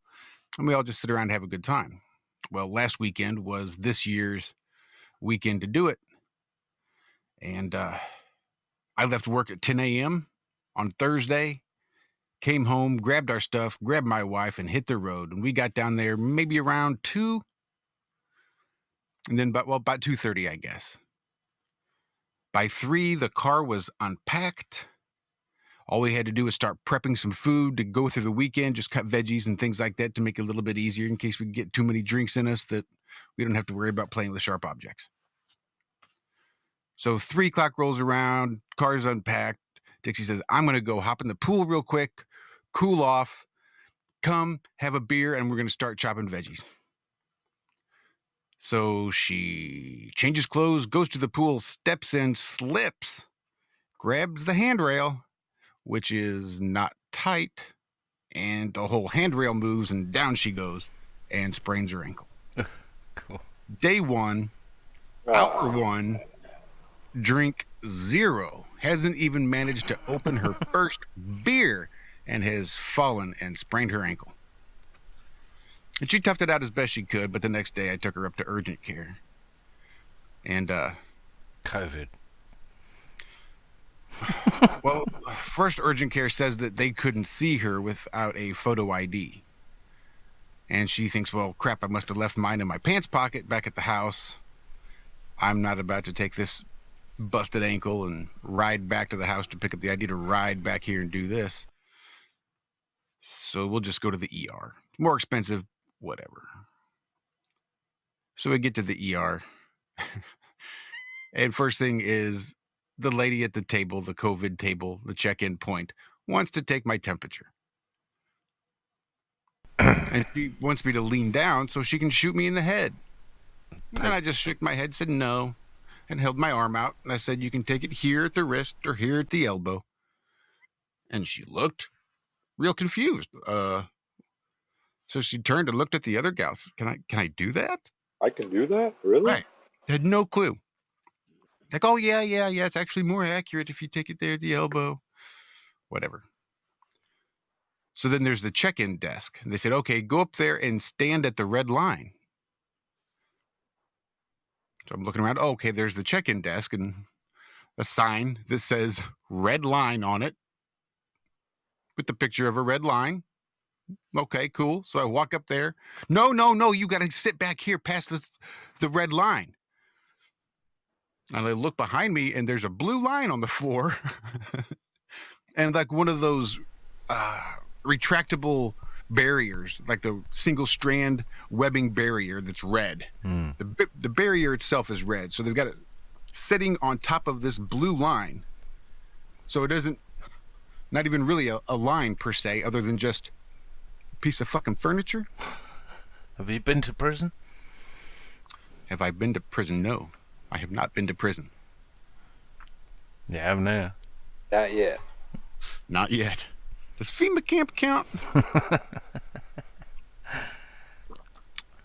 But, so they took her blood pressure and they put the cuff on her forearm for some fucking reason. And used the electric sphygmomanometer to take her blood pressure. And it just pumped up too high and it wouldn't shut off. So it like bruised her veins and shit in her forearm. I mean, she was like screaming, ready to come out of the chair, rip the cuff off, because it just kept pumping up. And then when it did finally stop, it just sat there. Didn't start deflating or anything. So it was just one folly after another. And she said by the time we left that she'd have been probably better off going to the vet. So hopefully you've bought a book since then on basic first aid, like sprained ankle, wet bandage. I mean, it was all pretty well self-explanatory. You know, keep your foot elevated above your heart. Mm-hmm. So I would have thought. So we're sitting in the emergency room, and they had her sitting up on the table, and I'm just sitting there waiting for the nurse practitioner to come in. And the little tech girl is there, and I said, since it's a sprained ankle, would it be a good idea if you gave her a pillow to prop her foot up? Oh, yeah, let me do that. Let me go get a pillow. Like, Jesus Christ. Wow. And we're going to have to pay for this. Are you a doctor? Yeah, a bit of arnica. Well, I forgot to mention, after they took my temperature, they said I had to use the hand sanitizer. So I stop and I look at it. And I look over at the lady. And I reach out. And before I even squirted, I said, so what's this for? And by this time, Dixie knows I'm pissy, that I'm not going to stand too much for more of this bullshit. She says, quit being ornery, Josh. Quit being ornery. He's just being ornery. She's like, oh, well, that's a hand sanitizer. You know, you use it. You'd be surprised how many people just don't wash their hands, and it's disgusting. I said, so why am I using this? Dixie says, Josh, quit being ornery. She says, he's just pointing out that that's an antibacterial hand soap that you've got for a virus. And the lady looks real confused again and just kind of looks over at the other lady. And at this point, this is when I headed up to the red line at the front desk. But yeah, it was just...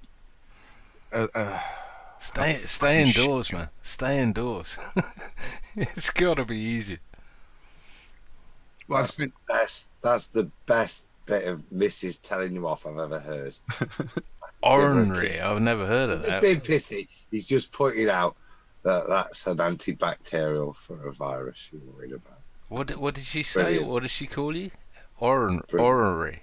Ornery. O-R-N-R-E-Y. Ornery. Ornery. Ornery. I don't usually pronounce that first R when I say it. He's an ornery cuss. I know Josh pretty good. I'm going to have to look that one up. I'll have to use that. It's a good one. It's a good one. Yeah, I might have to get a t-shirt with that on there. That would fit you super well. Ornery and savage. So I've been taking care of her for the last, 8 days now. Because now it's Friday. So the whole weekend and so far, pretty much all this week, I'm making sure she doesn't have to do too much. So that's where I disappeared to. How's that for a roundabout way to say, that's where I went. Welcome back. Looks like I got here just in time because I've been up helping Dixie get some dinner. Chopping veg. Good man. Has she got a bell? Oh, hell no. Hell no. Have you? Well, things around this household have been so effing crazy for the last 6 months with my mom here. and driving us batshit. Refineries, things like that. And OSHA, dude, OSHA is all. That's a neat bit of ventriloquism there, Walter. Was that? Yeah, how'd you do that, Walt? Your lips weren't moving and you were muted, but I still heard you talking. That was pretty weird. Adam, I hope that was video. I think a video might have started playing in the background. weird. Pretty amazing. Sure excuse. AI, it messed up. No, I've hugged Walt. I know he's real. Well, it was so nice to be able to get away for the weekend and not have my helicopter mother and all of her shit around, so you can't walk, you can't sit, you can't really do anything but go from point A to point B, and point B is pretty much always in my bedroom these days. How do you know that your mum doesn't listen to this? She might. I mean, when I say things have been kind of crazy here, if this is how I could communicate with my mother, if she would listen to this, it would be a vast improvement over the shit that I'm telling her now. And she's upstairs, yeah? I think she's gone still, because I've been basically, one of us have been yelling at her since we got back from the weekend.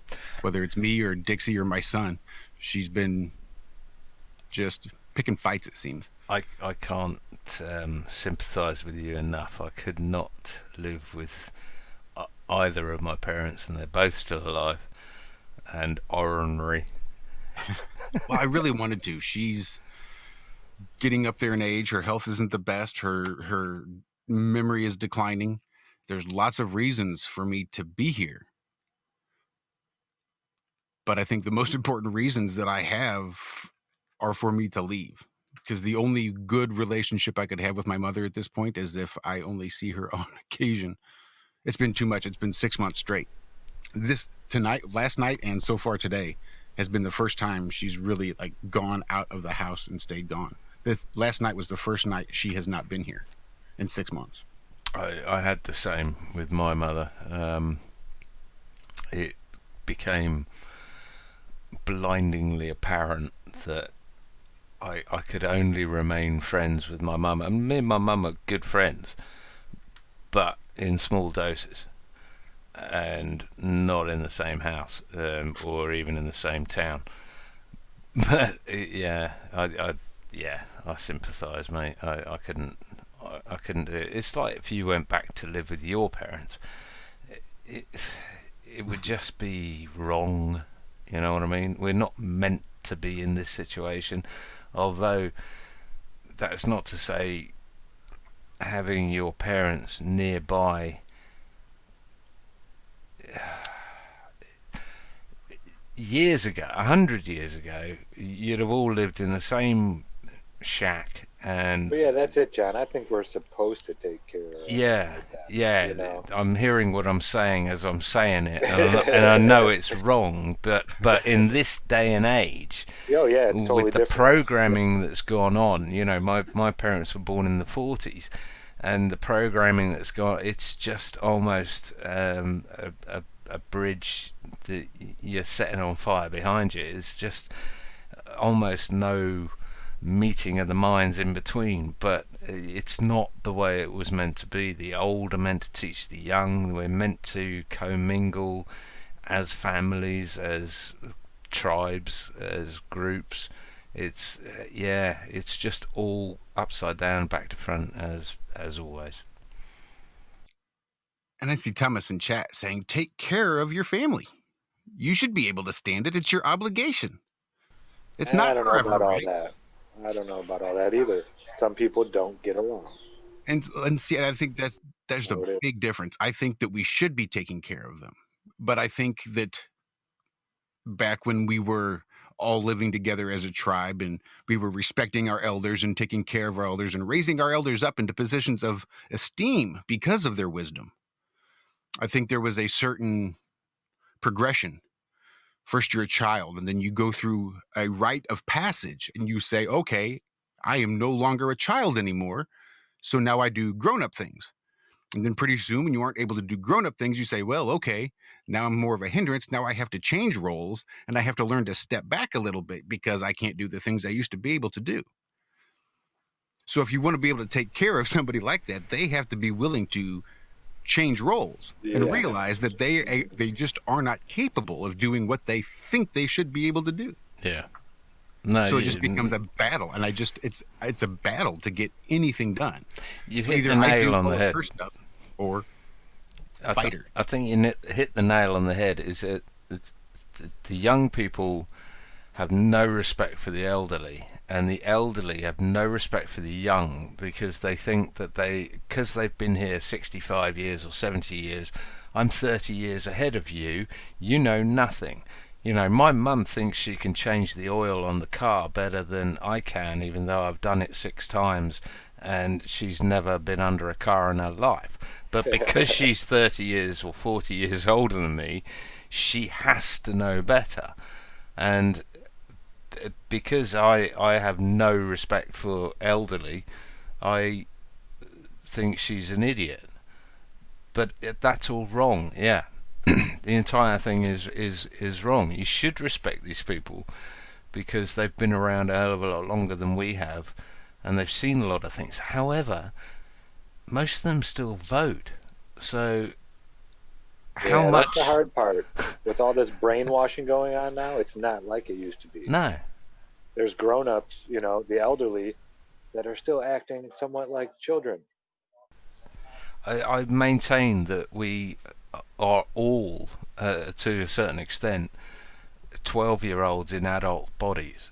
We've got to a certain point, and we are stuck there. I mean, when I think of my father when he was my age and the shit that he was doing, it was entirely ridiculous. You know, you weren't grown up. You were still a child. And when I think of myself in 20 years ago, playing video games age 20 and stuff, it's like, what the hell are you doing? You know, it's crazy, and it's not how I'm bringing up my children. They've turned 13 now, and as far as I'm concerned, they are young men, and they need to behave that way. Children's time is over. You know, that's why they got knives for their birthday. So many children that never actually grow up have children, and then there is nobody to teach them how to be a grown-up because the grown-up is still acting like a child. Yep, it's a cycle of emotional retardation. Yeah, they get to a certain point in their life and they say, well, I'm a man now. And yeah, they may physically be a man or a woman, but emotionally and in their intellect, they're nowhere near. They're still 12-year-olds. And we're going to see a lot more of this with this social distancing among children. Well, that's exactly what they're the going playground for. is where you learned, you know, everything. Social things. You learned everything. You got punched, you got hit, you got tackled, you got chased, whatever. But you learned, okay, you can do this, you can't do this. Mm-hmm. You can't go up and just pinch the girls on the butt. That's not okay. You learn that at a young age, you know? Yeah. But nowadays, they were saying they have recess 2 times a week now. That's it. At elementary schools. It's like the playground is where the actual learning goes on at school. All that garbage that the teachers are supposedly teaching, 90% of that could be thrown out, and they'd be just as well off when they got done. But the playground is where they learn the social, you know, interacting with other people and what is okay to do and what's not okay to do and this and that. And my kids are going back to school next week, and they've got bubbles, so none of these bubbles interact. So none of the kids, they have different playgrounds.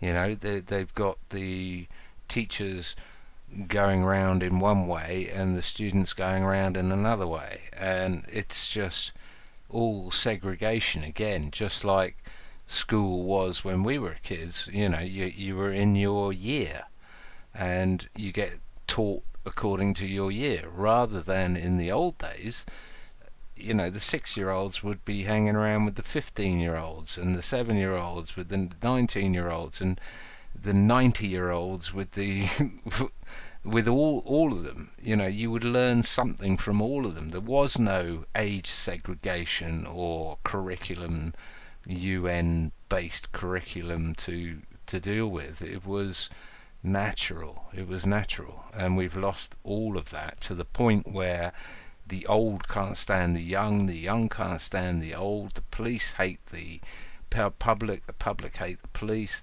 and we're all fighting amongst ourselves when no one is, well, very few people are pointing the finger at the people who are disseminating these policies, which are the bought and paid for corrupt politicians, and beyond that, the unelected old farts in suits at the United Nations. And it goes beyond that, obviously, but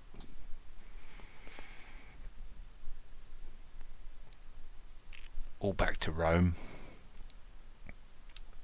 Step away from the chat. Gleam was in chat saying that Edward Snowden just got let off and then patted on the back. After all these years of marginalization and demonization of what he did and stealing state secrets. Says he just got a court ruling that the NSA did indeed break the law, and Edward Snowden was a star for having highlighted it. Who's saying that? Gleam in chat. I mean, who's saying? Where's that coming from? All I can do is tell you where I got it from. Okay. But I mean, the Snowden thing. I mean, anyone think that was real? Much like Assange. What's his name? The other one? The tranny. Little scrawny guy. The hell was his name? That doesn't narrow it down. Yeah. He's the guy that was a whistleblower, but then was a female whistleblower. I forgot. Oh,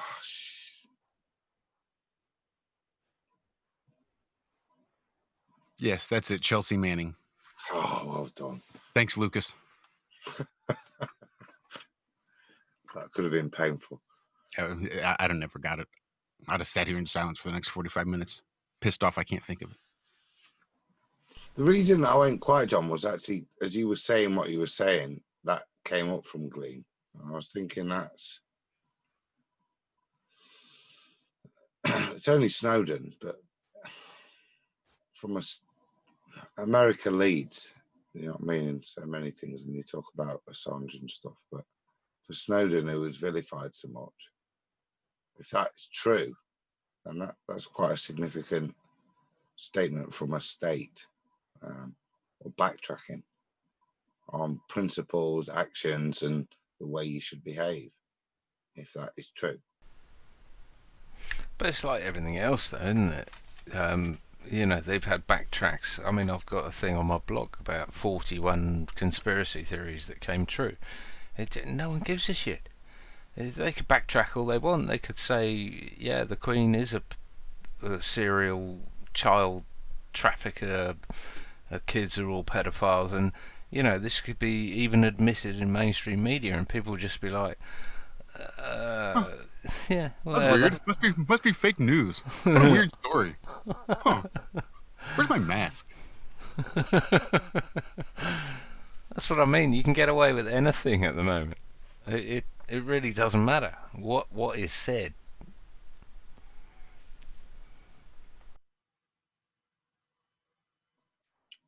What Gleam's just said there is that there's no, I'm not seeing a pardon there. It makes a statement of facts. The scheme was exposed by a whistleblower. That doesn't mean that whistleblower then can't be charged with espionage. As Edward Snowden 7 years ago resulted in charge of espionage. He was granted asylum in Russia. That means Russia let him off.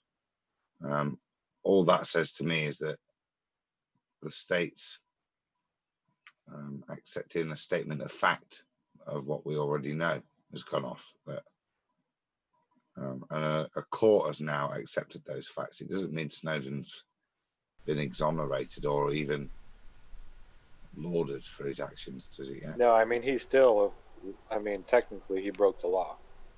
Yeah. He did. I'm sure he had to sign confidentiality agreements and all kinds of crap like that to be accessing that type of information. Whistleblowers have special protections, though, under the whistleblower status specifically. I mean, Gleam said that he did get a pat on the back, that he sort of was made to be the star for having exposed the NSA overreach. I guess I could actually It'd look be up. nice. It'd be, you know, people are getting held accountable lately. It seems like some people, at least. Well, it's one more thing to add to the pyre, isn't it? It's, you know, I mean, if we actually compiled everything that we knew was real, these people wouldn't last the day. But how do you get that out and into the general public's perception of what the hell is going on? I mean, good grief. When you had Jimmy Savile and all that came out, and the cash for questions, and you know, this place should have been overturned years and years ago.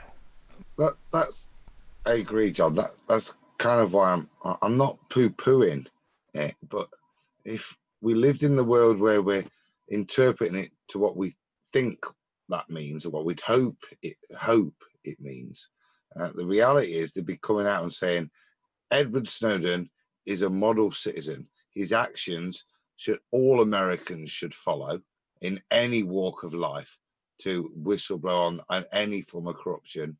We exonerate him fully of all previous crimes. That's not what I'm reading. And that would go viral. I'm reading Newspeak. The scheme was exposed by NSA whistleblower. That's not scheme. Yeah, see what I mean? It's not a recognition that he was a brave man. No, it's recognition that corruption's occurred, and the next stage is always a lot harder. As you say with Savile, yeah, kids have been fucked, but we're not going to tell you by the huge network that did it. But we'll keep showing you one of the kid fuckers, and we'll vilify them every now and again, but we won't. Do you get me? Yeah. The system stays in place. Yeah, it's not complete. You know, they drip feed us this nonsense, like all the articles that highlight how many MPs are pedophiles and have been convicted of it. But unless you move in those circles, you're never going to see them. Even if you do, you're just going to go, oh yeah, but it's just a handful. Or it never sort of comes together as an entire package that just slaps you in the face and says, what the hell are you doing listening to these people?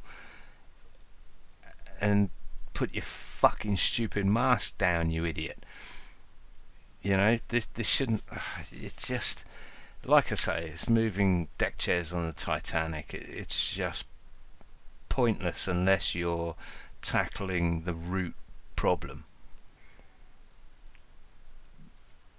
Here we go. National Interest Online.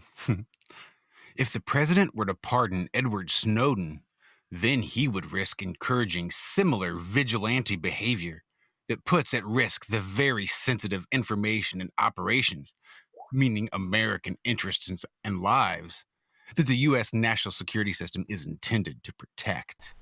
Brackets, you mean covert pedophile rings and psychopaths that are corrupt beyond belief, running our freaking country and giving us policies like you have curfew and have to wear a diaper on your face. Yeah, okay. Right.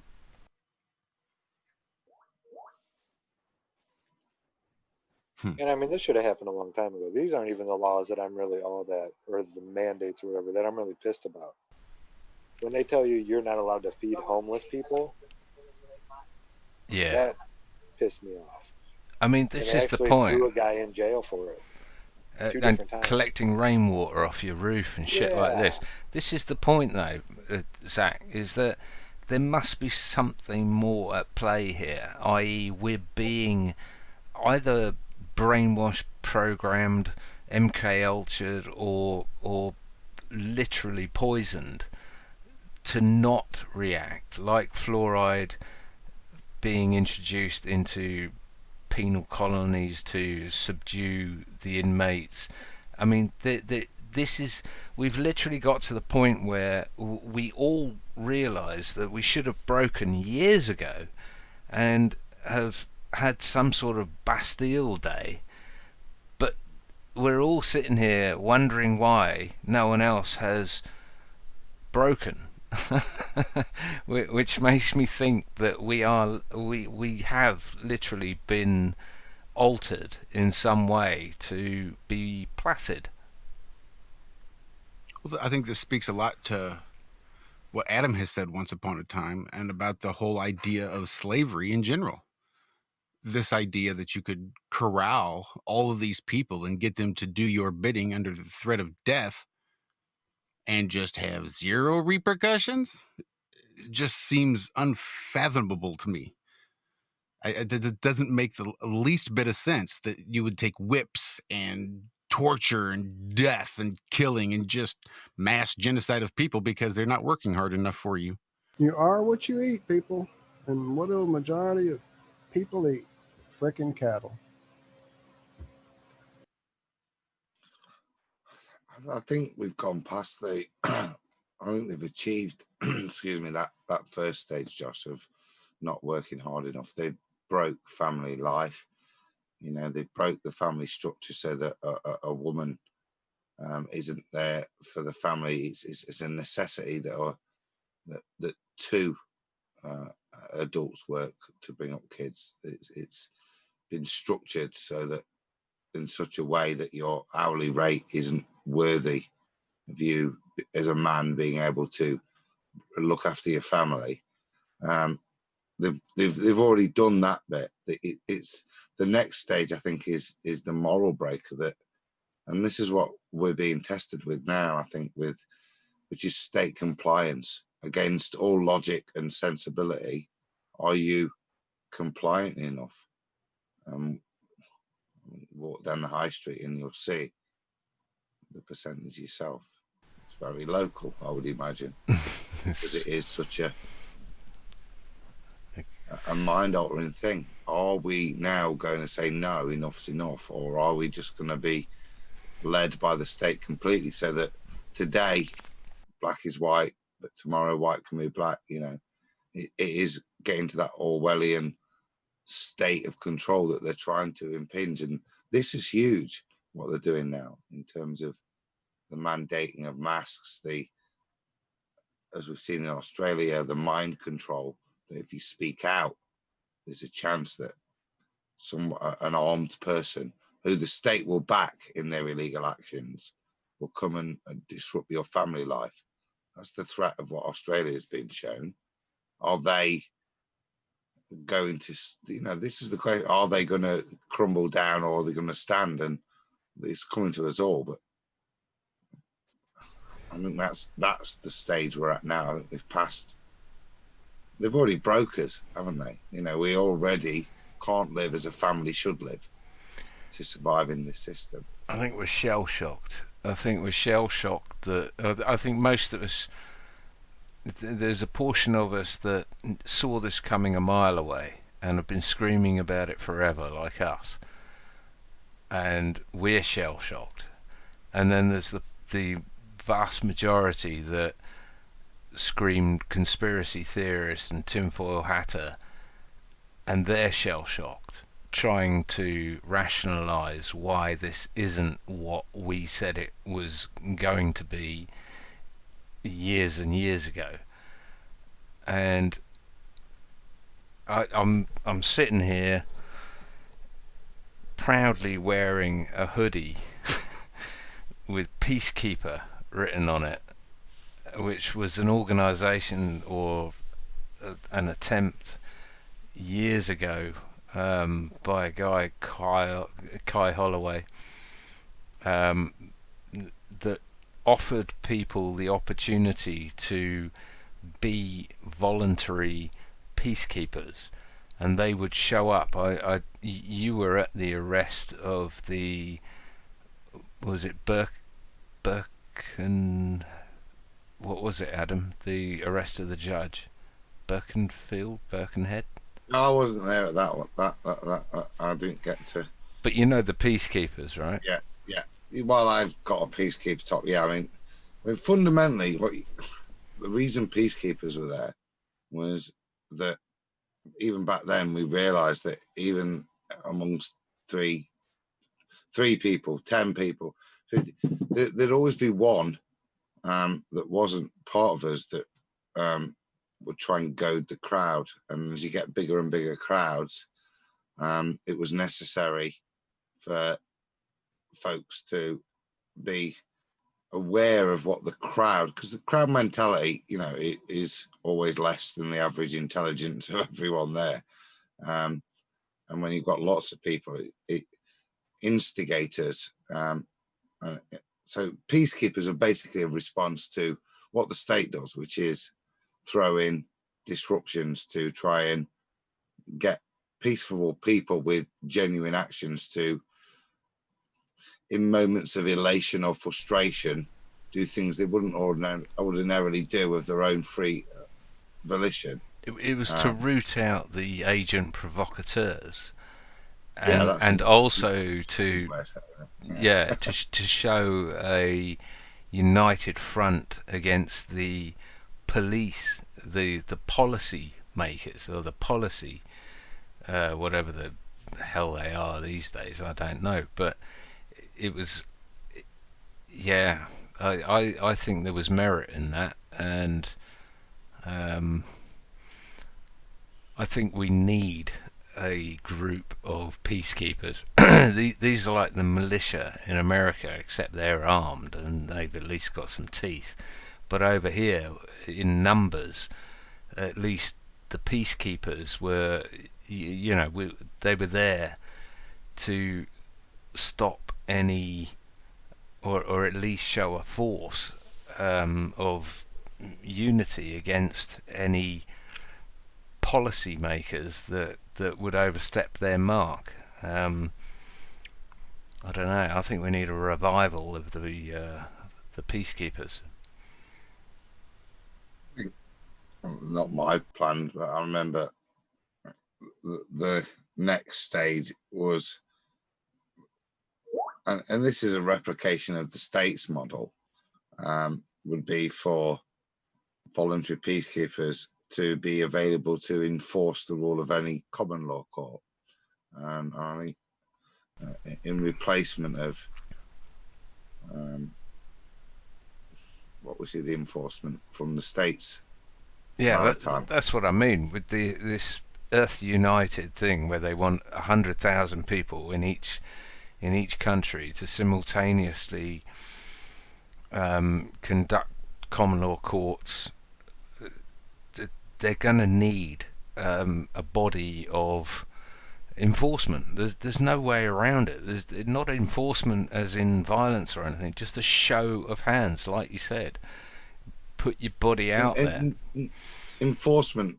It's because you look at all that, but as I said, with regards to where the police get their power today, their ultimate power comes from us, because we choose, like in those cabins where you see citizens arrested, to allow them to have that power. And for any common law court, that the power has to come from the people, because in reality it's the only valid place it can come from. And if it's not coming from the people, if it comes from another authority source, self-appointed, then it's no more valid than what you're trying to replace.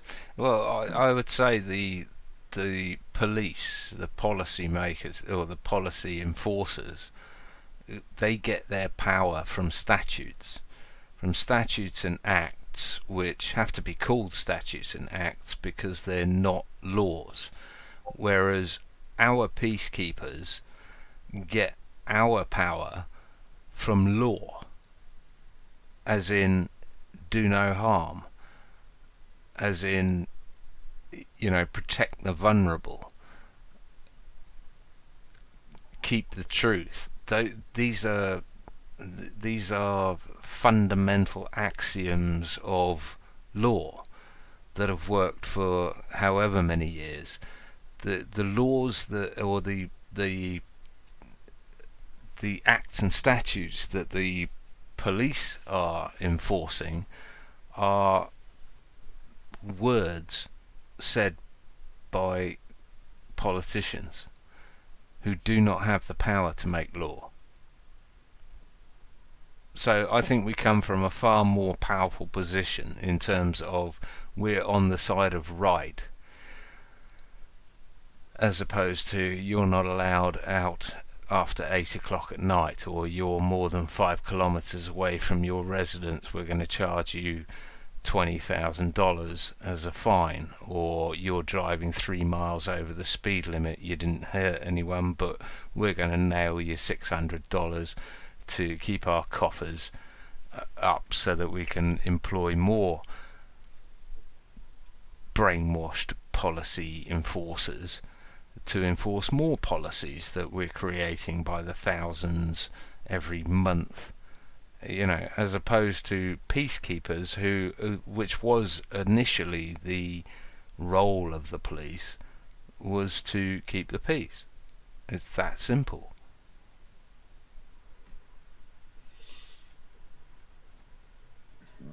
John, how do you think law relates to rights? I think rights are separate. Law is man-made. Rights are, you're born with your rights. You don't see a bird having to take out planning permission to build a nest. You don't see a sheep having to fill out a form to drink from a stream or crap in a field. There's a difference between rights and laws. Do you think without rights we could still have laws, or would everything just then be codified legislature? Do you think the law, specifically the law, is there only to protect the rights? It should be. That's what I think. It should be. There should be a system in place to protect rights against all opposition. I don't know. You're asking me heady questions. That's justice, though, isn't it? That's the purpose of law, is to bring a sense of justice after the infringement of our given rights, and no harm being the most principle in those. I think that in terms of justice. Now, what you then define as justice is different, but that's the purpose of bringing law in, is to bring order and justice, isn't it, in on top of those rights if they're infringed. If they're never infringed, those rights, then there's no point in the law, because they're never infringed. And also the laws should be something that no one can disagree with, really. Do no harm. Who could disagree with that? Yeah, I'd really like to do some harm. So, a pharmaceutical company makes a cure for cancer and sells it at $3,000 a pill. Old man's wife is dying of cancer, but he can't afford $3,000 a pill. So he goes in, smashes a window, goes and steals $3,000 pill medicine for his dying wife so he can save her. Is he doing no harm? Saving his wife? Or is he harming someone through the theft and destruction of property? No. The truth is that pill doesn't heal. I was going to say. They've lied to everybody and the harm's been done. You don't need to smash any windows. You just need to go and grow some decent herbs and follow a traditional diet, etc. But yeah, I would say he's working in self-defense. He's got own herbs, so he's got really good herbs that he sells for $500 an ounce. But he can't afford $500 an ounce for his miracle herbs, so he's got to break into the dispensary and steal his $500 an ounce herbs to save his ailing wife. And he's broke common law. Well, he shouldn't be have his rights impinged on us for him to grow that herb. It's not his right to go and break into someone else's property and take their property. He had the right to grow his own herbs. So would it be better to respect the rights of the others, or to save the life of the one he loves? I love the questions. Have you got answers? Oh, fuck no. But no, the question is, there's two axioms there. There's the moral dilemma, and then there's the common law, who is breaking common law. Well, clearly he's breaking common law. Is he morally correct to do such a thing in any society that denies him? Yes, he's morally correct. But under common law, he would be liable for fixing the window, as far as I can see, and the loss of earnings from the person he stole the goods from. And other than that, that would be his only crime. Certainly wouldn't be liable for imprisonment or loss of any liberty or freedom. But also, you got to bear in mind the free market. If this guy was working in the free market, then, I mean, you've got the choice to charge whatever you want for whatever you produce, and the free market will determine as to whether you will succeed, or people will say, piss off, I'm not paying $500 for that.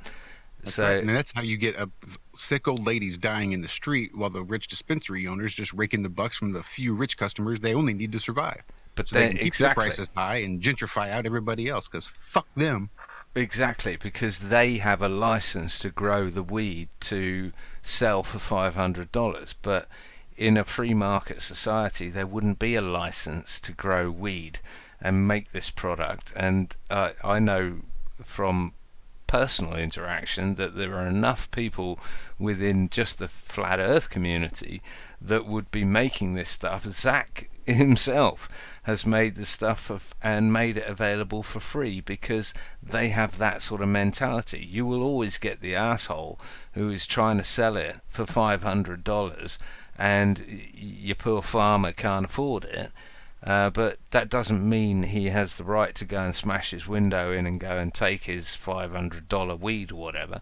But he does have the right to shop around in a free market society, and I guarantee you there would be charities set up that would make that medication available for free for those who need it, by those who can produce more than they need. You're right, John. The only reason it's $500 and not the cost to grow the plant is because that there's people out there that want to profit from other people's labour. Mm-hmm. The common law, that becomes more difficult as well, because a lot of the profiting from other people's labour is done under maritime law and wouldn't be permissible under common. Well, even still, in the black market, I can illegally grow plants in my basement if I should so choose. But because I'm too lazy and don't want to invest the time or the energy or even the risk, I just go buy flowers from a florist. Saves me time, energy, trouble. I don't got to worry about poor yields. But there wouldn't be a black market if it wasn't illegal. In fact, there would be the opposite of a black market. There would be competition, where you would have someone growing it and it's really shite and it's mouldy and crap, and you'd have the other guy up the road who knows what he's doing and he dries it properly and he's cured it and it hits the spot, and that's the guy you'd go to in a free market. And the guy at the end of the road with the mouldy old damp weed wouldn't have a market. Trouble is, in this day and age, the guy with the mouldy old damp weed at the end of the road gets subsidised, whereas the guy at the top of the road gets SWAT teamed.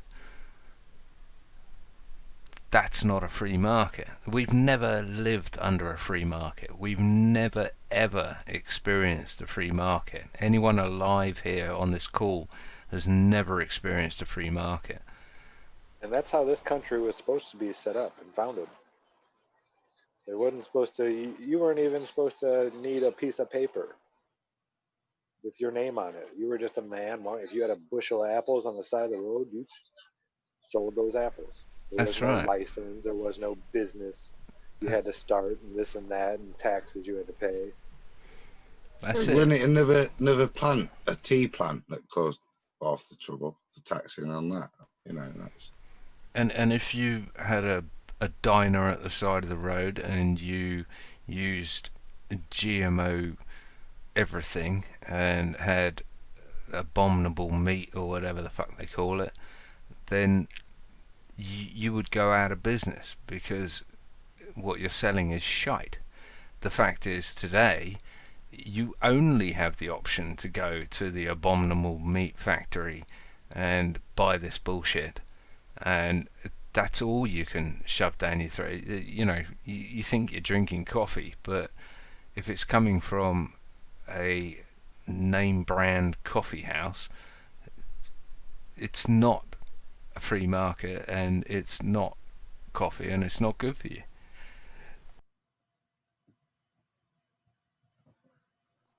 I've had some good coffee.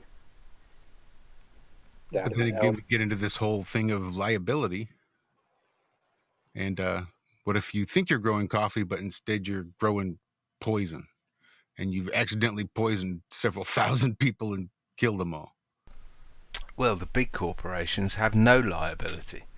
They can produce vaccines and everything. Sun's liability. They don't have any. So, but yeah, the small guy who produces something that's not what it says it is going to get hammered to the ground and stamped out rightly. But the big companies who are still, if you're in the club or not. yeah, whether you've bent the knee, whether you've worn the mask, whether you've taken the vax, whether you have done whatever it is on the crossroads in your life, and yeah, that's what you've got to live by for the rest of your life. But we don't have to listen to these people, the Bill Gates, the Bonos. No, I never made no vow to any of these people. No. Not a one. I pledged allegiance to a flag. And I love that flag. I love this country. Do I care for the people that are supposedly running it right now? No, not at all. But I love the land here, you know. I love this place. I love my land, I love my country, I love the climate, I love the accents, I love the people. I never took a vow, though, to any of these people saying that, you know, their word is law just by them saying it. No, screw these people. Check some of those terms and conditions you've been clicking over the last couple of years. Yeah, I ain't got time for that. Have I voted for anyone who runs this country? No, never. Would I? Ain't nobody got time for that. No, never. But I love my country. I love the people. I love where I am. Yeah, I love the people who tell me, well, you didn't vote, you don't get to bitch. No. No. You voted that motherfucker in, all right? I'm bitching at you. Exactly. You're the one who voted this parasite in there. Yep. Wake up. Because I didn't vote, I get to bitch. You don't get to bitch about who's in there because you're going to participate in that system one way or the other. So you have to shut the fuck up and deal with Joe Biden if you don't like him, or President Trump if you don't like him. You vote, you deal with the consequences. I'll bitch all day I want because you are the motherfuckers that voted. And you registered to vote. You know what happens when you register? You give control your to the power. regions? Yes. You give your vote away. So Josh, So your vote doesn't even count anymore once you register. Zach, what's the alternative to voting? I'm going to throw it back at you, bastards. I vote with my money. Yeah, I yeah, try to that's a good support start. Small local businesses and stuff like that, and yeah, I vote with my dollars. That's the only thing that affects their bottom line. Imagine if they threw a war and nobody came. Imagine. That'd be a beautiful thing, wouldn't it? They might actually have to get off their asses and go do something. Remember they used to say the king used to lead his men into battle? When's the last time that's happened? Yeah, he had to, because in those days they didn't have mortgages, they didn't have tax bills, they didn't have, well, maybe had tax bills, but water. The only reason people go to war now is to pay for their house at home, or unless they're true psychopaths. But again, that's, you know, the system we're living in. You literally cannot. We're the only species that needs money to live. Mm-hmm. No other species at all. No dogs pay fines for shitting on the street. You know, no planning permission for building a mouse nest. No one else pays for water. No one else pays for No one waste. else bows to a leader. And we claim to be. There may be alpha wiser males and wolf packs, and there may be a bear that can kick all the other bears' ass. But do you ever see a bear king? Shut up, Wim. That's only some kind of psychopathy that's been instilled in this plane. But that's it, yeah. Well, Zach, we've delegated our responsibility to these leaders, so-called. Well, you're talking about voting, and I've not voted in that general election. There's absolutely no point. Like I say, I can't put my name to something. Thank you very much. Yeah, but as I said on here, you know, when the Brexit vote occurred, I got off my arse and made sure I did vote, because there was a clear point to it. I know what they didn't want, so I bothered to do that. And there's a mismatch with the apathy we have with the what's the fucking point in voting in this system, you know, red or blue, or in Britain they throw a yellow in every now and again, just to confuse you, you know, to give the illusion of choice. There is a purpose to it, and the American Constitution fundamentally underpins the purpose of voting, and it's a demographic ratio. There has to be representation. It's important for us all, for a society to function even under common law. I think somebody was talking, it's something like for every senator back when there was like 30,000 people. Now, I don't know how many people there are in the States now, but I would imagine the ratio. What are you as a population? Like 330, 350 million, something like that. No, you're probably looking at 100-fold. So the issue isn't voting and its usefulness, it's how it's been applied and the way it's been manipulated to dilute it so that the state gets what it wants whenever.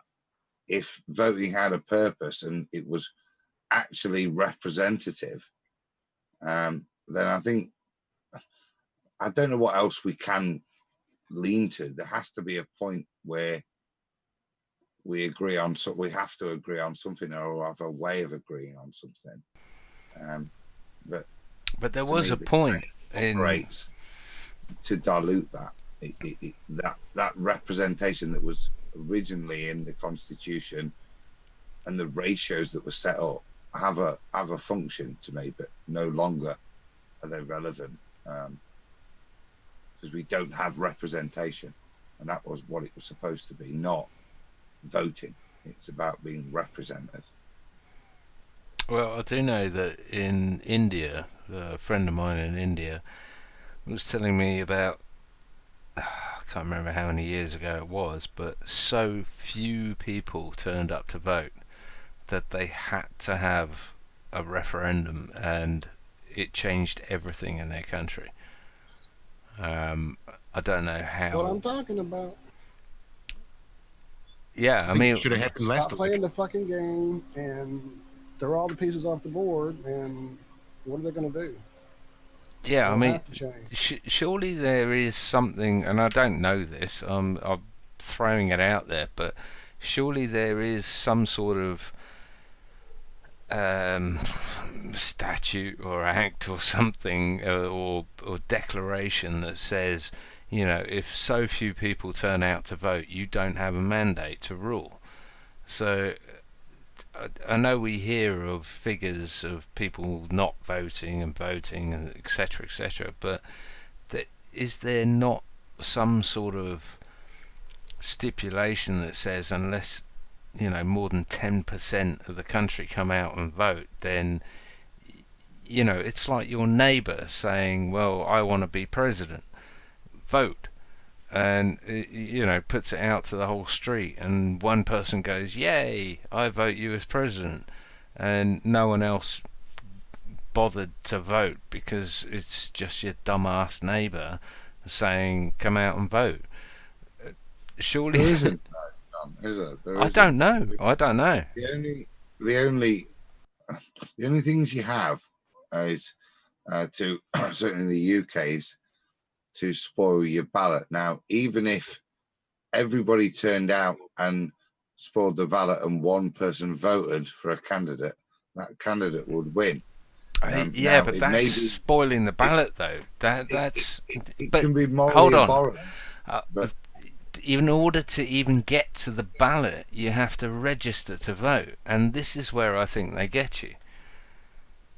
You know, they don't give a shit if you vote or not, which is why in the UK it's not an offence not to vote, but it is an offence not to register to vote.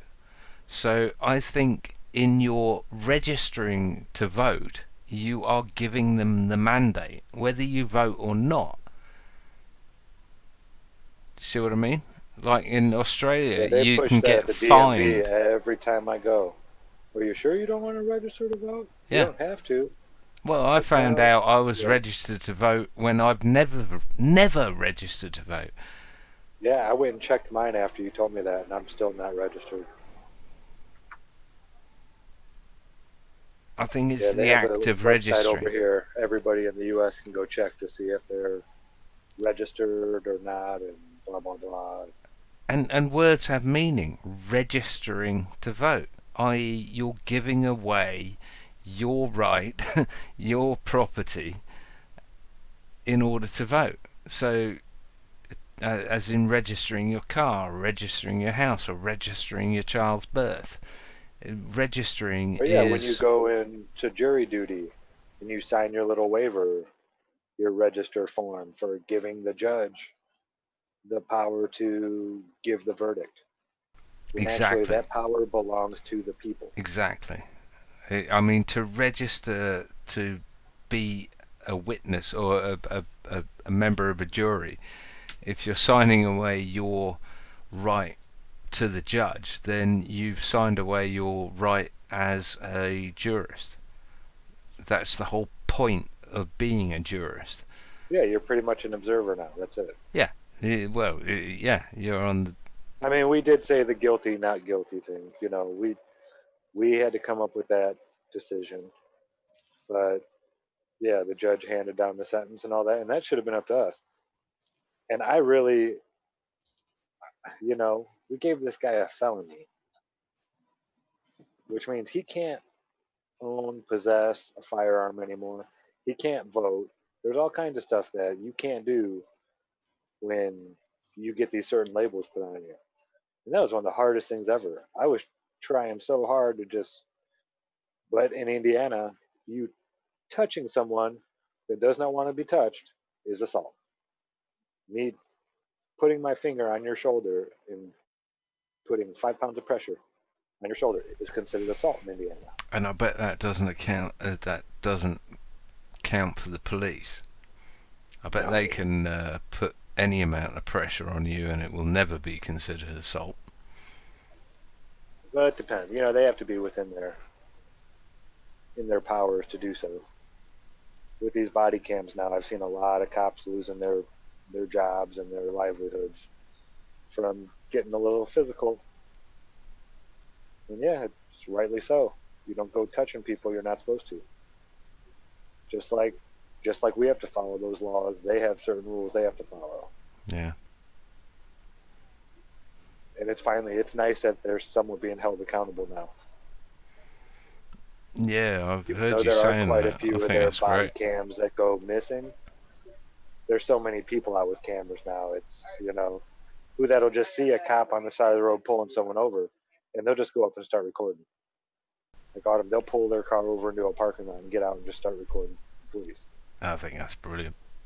It's happening a lot over here now. That's how to use technology in our favour, and also how to rewind our society back 100 years, 200 years, whatever it is, to where these people, Yeah, they're being held accountable for their actions. Yeah. It's about time. Yeah, I think it's great. So yeah, I mean, it all depends on how you're looking at stuff. Things are getting better, things are getting worse. Yeah, it's all life. It's, it all depends on what you're looking at. I see things getting better, really. Well, I've still much got fear porn as the media puts out there. I think the powers that be they're on their toes for sure. I'm not gonna say they're scared, but they're paying attention. I've got so much pride. I'm almost bursting with my wife, who is not into this stuff. She understands it. She knows what I'm talking about, but she's not into this stuff. Plus, she's Australian, so read into that. But she's still a mask virgin, and she's gone and done all the shopping and gone to several different, the post office, the bank, the supermarkets, everything, and she has not once worn a mask. She went into work yesterday for the first time. They said you'd have to wear a mask. She said, I can't.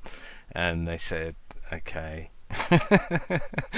And she didn't have to do any of this. She could have easily worn a mask. She could have, and I've just got so much, because I'm sitting here cowering at home like a little pussy, because I don't want to go out, and I've just got massive respect for anyone that goes out there without a mask, and there's no conflict or anything. She's never been approached. She's never been, even had anyone giving her a dodgy eye. But it's just having the bollocks to do it, or the ovaries to do it, and yeah. I would just say I've got massive respect for her, and yeah. Well, that's awesome. The masked virgin, you don't see those very often. Veiled, I've heard, but not masked. I'll let her know, Josh, that you gave the thumbs up. Yeah, I've not been approached yet either. Well, I gotta take that back. There was a small incident in the bank, but they had me cornered because my damn car payment was due and there was nothing I could do. So I just had to put on the stupid neck gaiter that I was wearing. I just pulled it up. So you need a mask. You need a mask. Let's see if I can find you a mask. I said, can we pretend that this is going to work? She said, oh, yeah. I said, all right, sweet. That's hilarious. And I'm not having a go at anyone who has worn a mask. I mean, this is why I've got so much respect for my wife, is that it's so easy to just put a mask on, just pull a mask up, shut the people up around you, yada yada, and this is why I've got so much respect for her, because she didn't do that, and she didn't have to. She could have quite easily worn a mask or whatever, and I don't blame people who are wearing masks, but I think most... it's the kind of times. I was in Italy, and it's almost ridiculing the situation. You don't see people on the streets really wearing masks. There's the odd sheep, but you go into a restaurant and you see the people walk up to the door, put the mask on the same, walk in, point to a table, sit down, take the mask off, and there's no what purpose have I got kicking off there?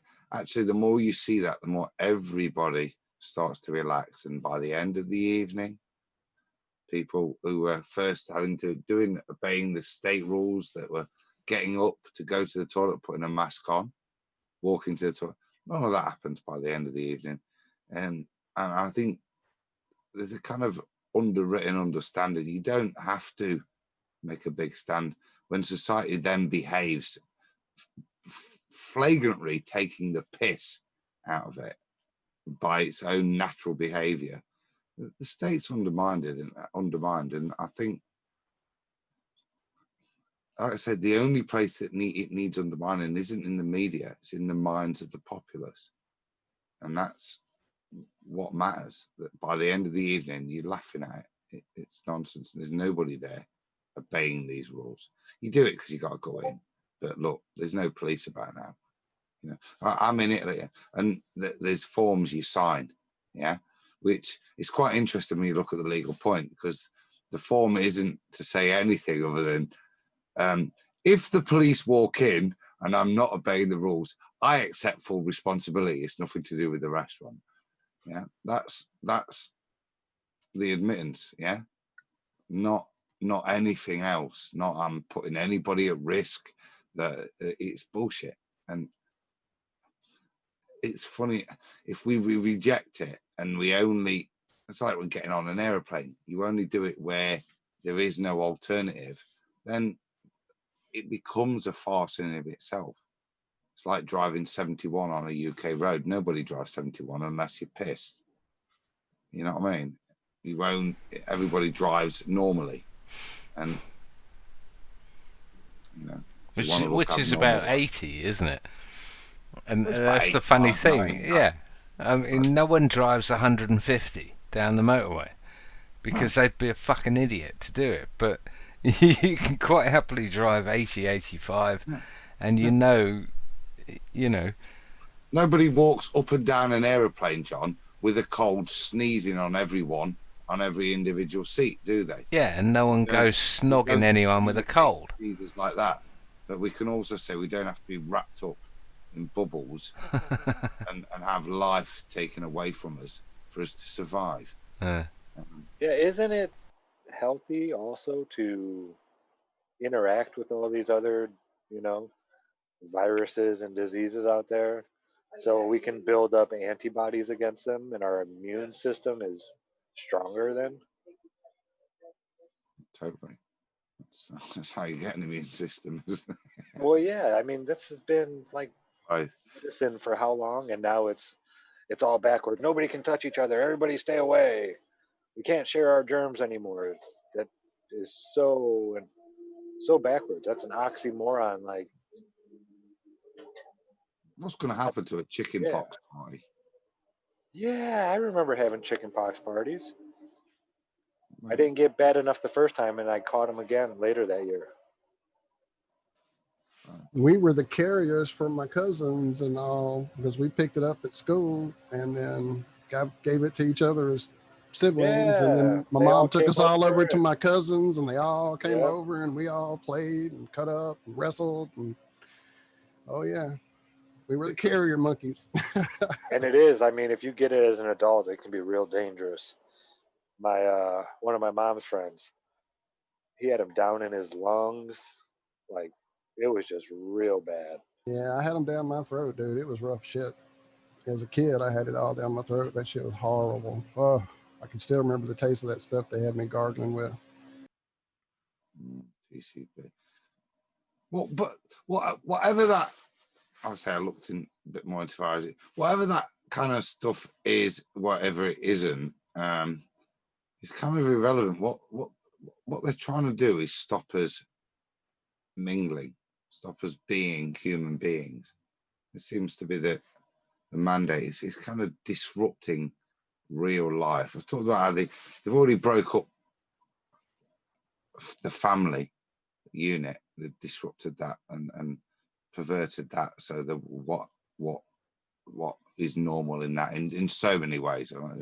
But what they're doing, there's the next stage, is now to stop us having physical contact. Is that, how long does this go on for? You know, we've already had. Could you imagine these children 7 months, 20 years never touching another human being?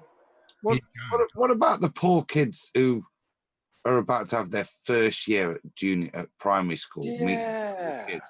How fucked up are these kids about to become? For the rest of their What's lives. about to happen to them? Yeah. This is normal to them. This is just how it is. I need to go back and watch The Last Mimsy. I think there's going to be a whole lot of parallels with what's going on from how the movie starts and why Mimsy was sent back and The Last Mimsy was sent back. I haven't thought about that movie in a while, dude. Movie and how it ends, and the story ends with the teachers in the field and the kids, and she's just teaching them all a lesson. And then because they've managed to shed those outer coverings and make that human connection again, they've sort of then elevated, and now they're learning at great speeds. They're like literally flying off. The kids get up and they just fly away at the end of it. I really have to go back and watch that. Do you think if I played this video, we'd get done? Oh yeah, he's a cockhead. Yeah, he's a real cockhead. He's a cockhead. Our Ironworks show this morning is not on YouTube. It was ripped off of Facebook and YouTube. Ripped off Facebook even? Yeah.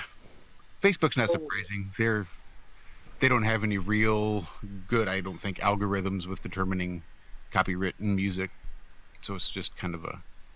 It's a good thing I know a dude who can make a copy and put it up there on that YouTubers, huh? Yeah, we might have to just cut some of that. Yeah, I know. I'm going to do it. I thought, isn't it if you use less than 2 minutes, you can get away with all this crap? No. That'd be cool. In a perfect world. Yeah, there's no time limit. I heard it was like 30 seconds even, but nope. Even 30 seconds of something will still get you nailed. I know. I couldn't believe they gave me a copyright strike for playing the song Wish You Were Here on my guitar. And I know it didn't sound anything like the original, you know. But yeah, I got, well, not a claim, not a strike. But yeah, it's ridiculous. I mean, how much of it do I have to change in order for it to not be a copyright? Well, this is a good question, Zach, because we've got one upcoming in the next few days. I've not heard nothing, guys, you know, for the one I did with chocolate. Yeah, I saw that you sent that in. I was wondering, had it come back? I haven't checked today. I put the Iron Realm one as a secondary mandate against the first one against my channel, because I put it on my channel first. So I just said, you know, it's a mirroring of this. But we've only got a few days to go, and I've not heard anything back. So it's probably going to be another Fight the Fat Girth, where it just gets back down. The way I approach it most of the time is, since we stopped fighting them for monetization here on the Iron Realm channel, you know, play what the hell we want to play. And unfortunately, that does bite us in the ass every now and again on Ironworks, especially because we get a little more free-handed there than we do here, because I guess, you know, shout out, we were given that free reign early on and we damn sure ran with it. And so far, we haven't been, you know, spanked on the wrist by Chris or Cherie yet. No, so, not at all. We drop F-bombs every show. They're pretty amazing in that respect, but it does get us bitten, like the show today that got yanked. Like I said, the people that were there this morning saw it, and I'll definitely make plans this weekend to pull it down and edit it a bit and get it back up there. Shout out real quick, talking about monetization, talking about the lack of us having super chats or any of those bonuses that some of the other channels are able to keep up with. Kelly Lay in chat is our official first Patreon. Thank you so much. You are now if you weren't before, for sure, you're an Iron Scout now, damn it. But everybody, Thank you, Kelly. yeah, but thank you, Kelly Lay. Love you a lot and appreciate it for sure. And others have done so before, but this is the first time we've actually had our Patreon working, and because we kind of messed with it early on, and then they changed this and they changed that, and we just kind of never messed with it again. I assumed it was in our description. It had been for a while, and then I go check and it's not. So between that and fumbling with all the trying to figure out how to get into it, Josh helped out and Kelly made it work. So thank you so much. That is really awesome. And it all goes back into the show.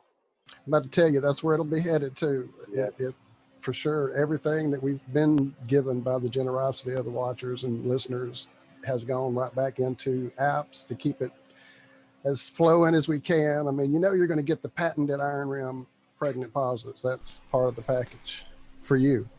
Well, the reason they're hearing us is because Josh has got donations and signed up for Zoom, wasn't it? Or Restream or some shit, or I don't know.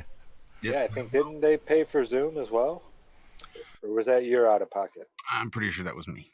But they definitely paid for Restream, which was... Oh, Restream, they definitely hit hard. cheap. Oh, yeah. Big time.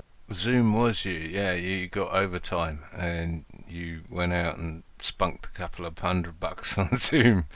Yeah. Right, we were some of the early adapters to Zoom. Well, a bit of disclosure. What sort of money have you ever made from YouTube since the start? 200, I think, was what we finally cashed out. Is that what we finally got, that first run before they zapped us? That'd have been 3 or 4 years ago. No, I'm a businessman and made money. Not what was your net income, what did you make? There's a big difference. So what did you expend getting to this point? Not how much we got off YouTube.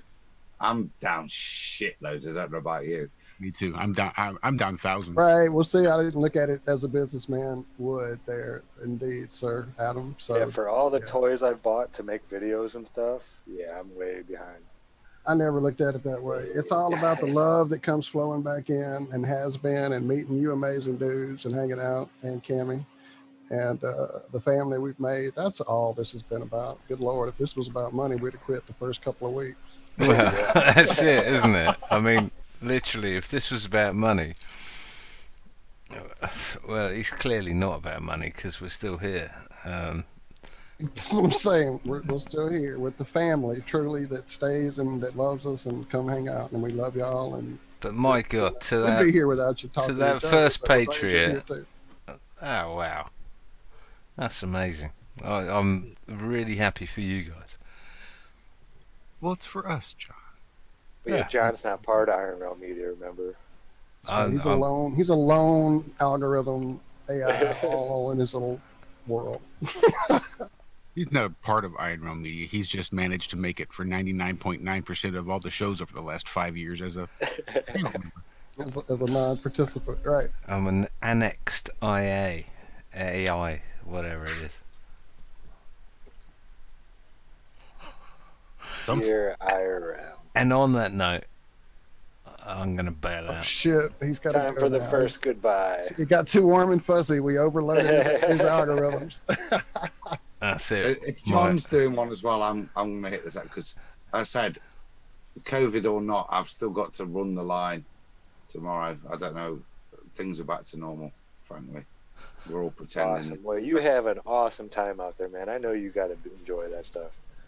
I didn't even have any children, but I loved going out and being an umpire at the Little League with my buddies. It's just good times, man, you know? So, yeah, I'm used to taking abuse, so I shall look forward to it again as any decision I give accuses me of being a cheating bastard. But more importantly, guys, it's been great to be back, and I'll hopefully see you next week. Yeah, love you, Adam. I missed have you back, friend. Missed you. Yeah, big time. Good to have you back. Catch up next week. Adios. All right, guys. Love you all. And everyone in chat, God bless. Good night. I'll see you next week. And I shall listen to you guys as I head to bed. I tried this morning to get in. It was crazy. I'm like, I freaking hate work. It ruins everything. I really enjoyed. I loved it in Italy. 11 o'clock start in Italy, mate. You guys, you're proper nice timing. It was very nice over there on Ironworks. But so I missed it this morning. So 10's not just really a little said bit. what was down. Was it that ginger dude? Bloody gingers. Trouble, aren't they? Gotta watch them. Hyperborean bastards. 10 a.m.'s just a little bit too bloody early, you know. Honestly, it's much better in Italy, John. That's what I'm saying. Yeah. I'm more than happy to move to Moscow, so it's sort of 12 or 1 o'clock, you know, normal time. Maybe you're just going the wrong direction. Maybe you just need to start earlier. Stay up later. What time is it now? I have no idea. Well, it's 1:11. 2 hours before you'd be starting the show. It's 1:11. 1:11. Make a wish, make a wish. However, that is UTC, not GMT. Yeah. For those ham radio semi-enthusiasts out there. Yeah, we got to get the ham set up here. Get your call sign. Yeah, none of that East Coast bollocks or the mountain country bollocks or the West Coast Pacific or just UTC for Christ's sake. Just keep it simple. What Weren't we supposed to all go to a 20-hour clock at some point too? What happened to that? No, I don't think so. We've only got one clock, and that's right above our head. That's the one. Yeah. It's the only one to set your watch And by. when those, you can't see those anymore. That reflected Earth and the moon up there. No. It's time to start praying or whatever you're going to do. Right? Man, it seems like there was something else I wanted to do before we left, and I cannot bring it back. It's gone. I'll remember it by the time we log off. That sounds like I Pink got one Floyd. real quick. What was we it? talked about this morning. Yeah, what was it? What was it? I want to talk about the trees. The tree communication. Yeah, we did. Yeah, that was awesome. The new plant discovery. The plant whisperer made a new plant discovery. That's pretty profound. Yeah, I'm not going to take credit. It wasn't my discovery. But, yeah, it was new to me for sure. Like, all the oak trees, no matter what year they're born, they could be born 5 years apart, 6. Like, they'll all have a normal amount of acorns. And then certain years, every so often, they all have like 7 to 8 times as many acorns. And they all do it on the exact same year, like they're communicating somehow, or something is hitting a switch that tells them this. Now, I've seen this with cucumbers before. I've seen this with many different plants. They'll have like the year of that plant. Just everybody's garden will be bursting from the seams with those plants. And now it makes sense that something is telling all these plants at the same time, these certain types of plants, hey, it's your year to produce extra. Hey, Zach. Yeah. I've heard this too. And it's not just one plant or another plant that is bursting this year.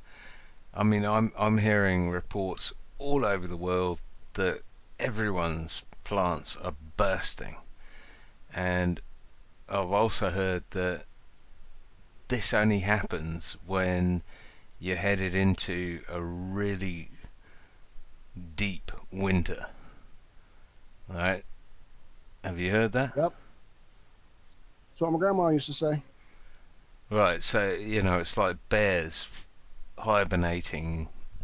I don't know, but I've heard if you have a bumper crop, it means that you're going to have a bastard winter.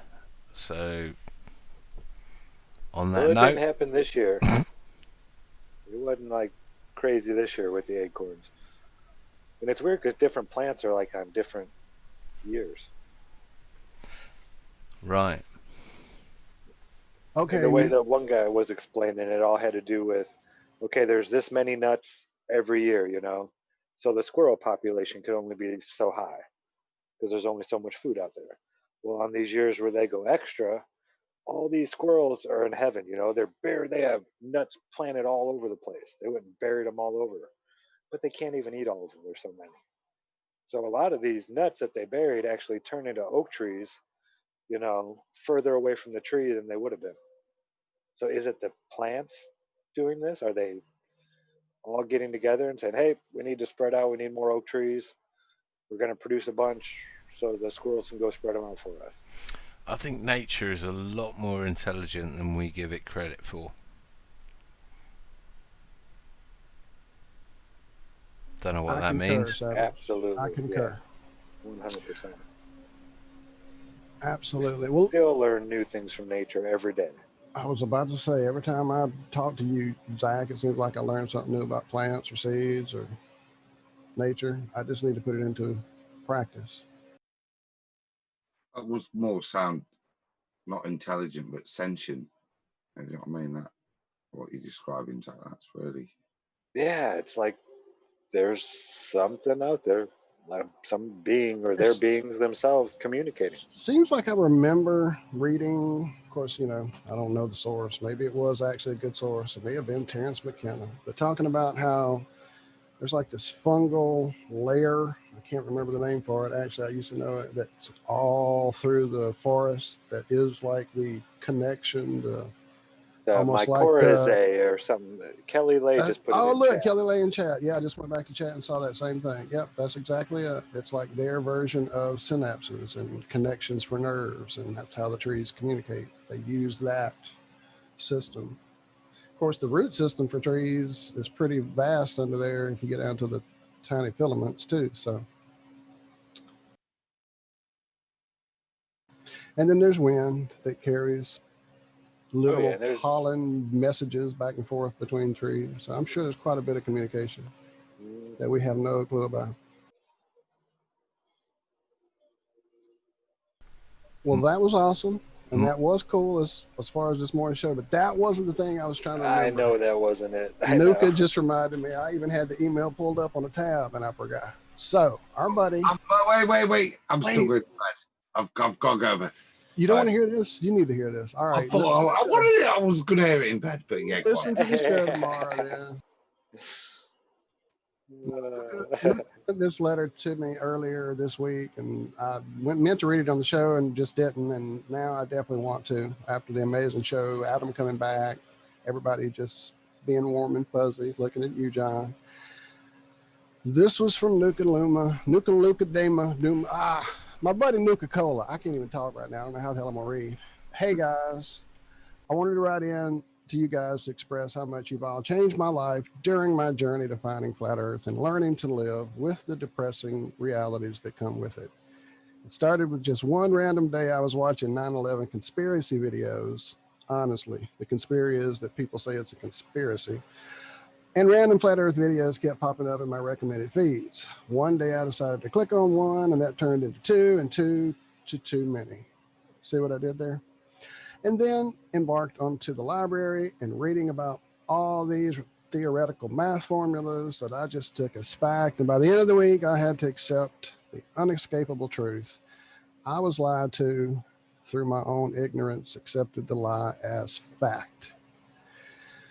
My world was in disarray. For the longest time, I loved astronomy and wanted so much to be an astronaut. Good thing I already knew how to swim by that time. That's what's up. I also wanted to be an astronaut as well, my friend. Anyway, but it was the death of a dream and the loss of wonder of what's out there and if we were alone. When I told my longtime girlfriend about this, I cried because telling someone else just makes the whole thing real in a way I can't explain. I was hurting and lost, and more than anything, I felt alone until I found you, Flatty, which is Nuka's lovely nickname for me. You guys know him as Walter, and he made me realize there is a curve on his belly. Flatty, I love you, brother. Even if you get as fat, there's more of you to love. On a serious note, though, I reached out to him, and for the first time, I spoke to a person that had gone through what I was going through and did not feel so alone anymore. He told me about these old farts, I mean, really awesome dudes that he hangs out with. Guys, where are the chicks? They host a live show every Friday which was at midnight, so technically Saturday morning for me, but whatever, you get the picture. I found myself listening to these people and laughing and thinking about other things about flat Earth, and I found my wonder again, and I was looking for like-minded people, and I found friends. I was looking for an organization, and I found a family. That Friday show really makes a difference, and when I'm down, it gets me back up. Even when I'm going through the hardest crap ever, I always feel a little bit better after a listen. I want you to know that you all changed and helped my life, and maybe I wouldn't be here if it wasn't for you guys. There's this part of Judaism called Tikkun Olam. I'm sure I mispronounced that.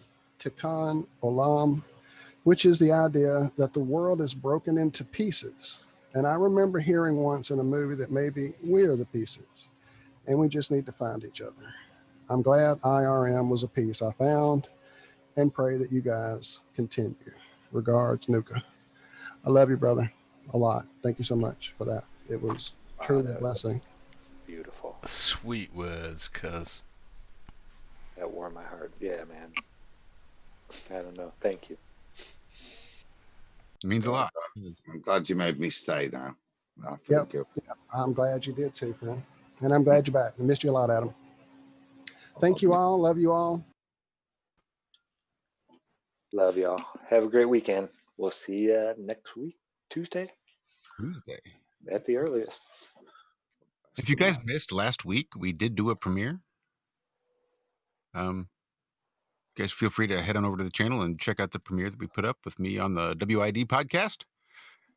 It's so awesome. Entertaining listen, if nothing else. Yeah, it's pretty amazing stuff, without a doubt, friend. Without a doubt. All right. I guess I got nothing. Gentlemen, I think that'll do it. Yep. Thank y'all. It was fun. This is always fun. And this has been another exciting episode of Have No Sphere right here on the Iron Realm Media YouTube channel. Thanks, guys, so much for hanging out with us this evening. Look forward to seeing you next week over on Ironworks on Truth Frequency Radio. And we'll be simulcasting it right here on YouTube, on DLive, on Twitch, on Facebook, on Twitter, all sorts of places. Because that's what we do with the support from the Iron Scouts. We make sure they get to hear us unencumbered because they've earned that right. So feel free to head on over to the Patreon and become a Patreon to help support us, and we'll make sure that you too never miss an episode of the Ironworks or of Have No Sphere. With that, I love you guys. Thanks for kicking off your long holiday weekend here in the States with us here at Iron Realm Media. Be good, be well. Bye-bye.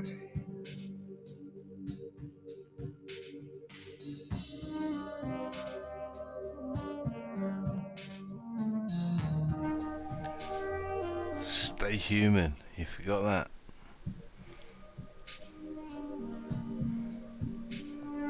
Didn't want to wear that out just yet. Like us.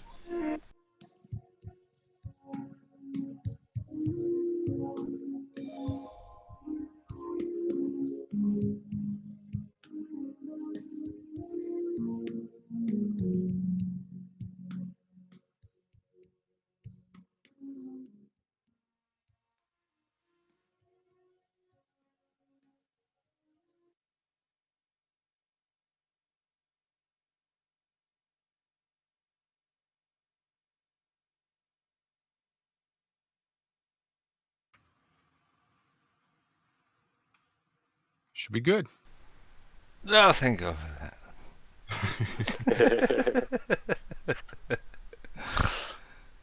that. Damn near brought a tear to my eye. Oh, Uncle Aleko did? Yeah, that was awesome. Yeah, he did. For sure, for sure.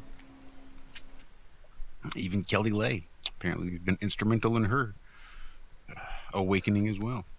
Yeah, that was pretty awesome. Out of the blue. Yeah, don't remember having ever seen her in chat before. Maybe before very recently, maybe. But no, she started hanging out in my seed ones. Really? She's real big on the seed thing. Yeah. Awesome. she's been sending me all kinds of stuff. Oh, you got to look at this thing about seeds. You got to look at this thing about seeds. You got a Patreon. Patreon. We really got to call that Iron Scouts or dedicate it to the Iron Scouts in some way, just to sort of even make it an official title. Yeah. Official thing. Yeah, I kind of played around on mine way back when I was setting it up, and there's a lot of shit you can do that we definitely need to do with that on there. There's little perks you can give and all that kind of crap. I don't even know. It's been too long, but I know it's cool. How much she donated? $10 a month. Bless Liz her. does $10 a month on her own without using Patreon. She just does it right to our PayPal every month. Bless these people. And then No, they're so lost. It's just are, aren't they? yeah, Pavlo just did it for the whole year. He just did one lump sum. I think he figured. I think it was even $20 a month. 10 or maybe it's 15. Yeah, I think he did up the ante for sure. Yeah. So and he just put one big lump sum deposit in the thing. So that was really exciting. Fucking A. Well, don't hesitate in upgrading your shit. Yes, Walter. As soon as I can get my hands on a chunk big enough to do so, I will do it. Trust me. I will not let it go to waste. Zach, you're still on your phone, aren't you? Yeah, I gotta find my computer. I'm not even sure where it is. Didn't you just have an awesome computer like set up, made, put together? Yeah, or but I something?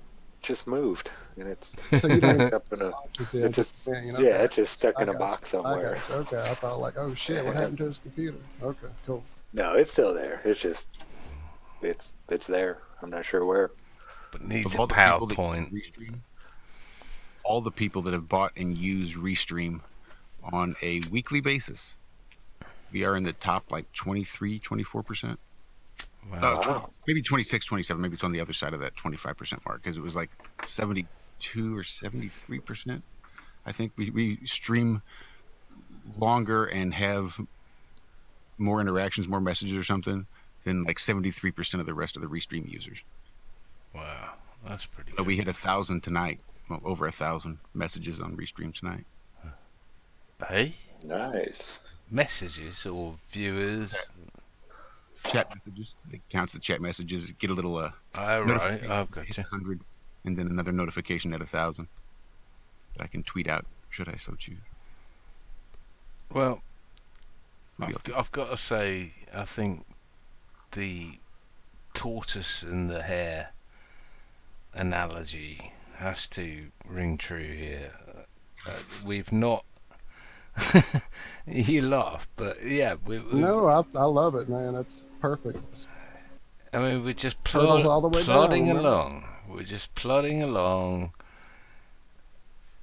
But eventually, you know, through all the shit that's gone on in Flat Earth, and to the amount of, well, one or two comments that have said, you know, we love IRM because it's not involved in all the shit and it's just talking its truth and it's doing this, that and the other. It's eventually it will come through that we're not shills, we're not in it for the money, we're just normal people like normal listeners who are looking for normal conversation. My mate says that, you know, listening to us is like just going down the pub and listening to the guys around the bar, and it's true. I was telling my buddy last night, he's my landlord, but I've been knowing him 30 years, so he's a friend. I hang out and we chat and talk for hours literally when I go over there, and we were talking about the shows because I was kind of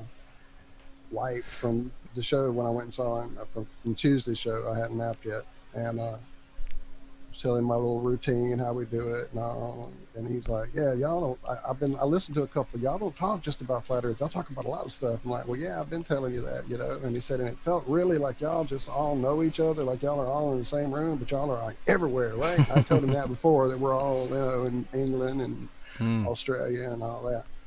So he even felt it the couple times he tuned in, that it's a family thing. And I was telling him how many guests show up with the plan of being here for 30, 45 minutes, and 4 hours later they're cracking their 5th beer and chilling out. And, yeah, so.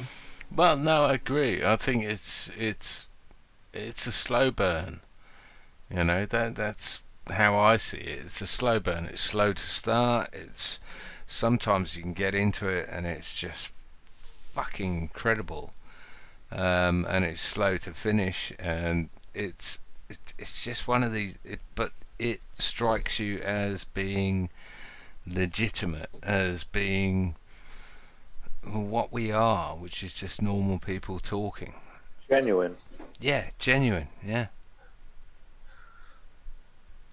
Although it is slow, I mean, fuck, it's been 5-6 years now, but I mean that is slow.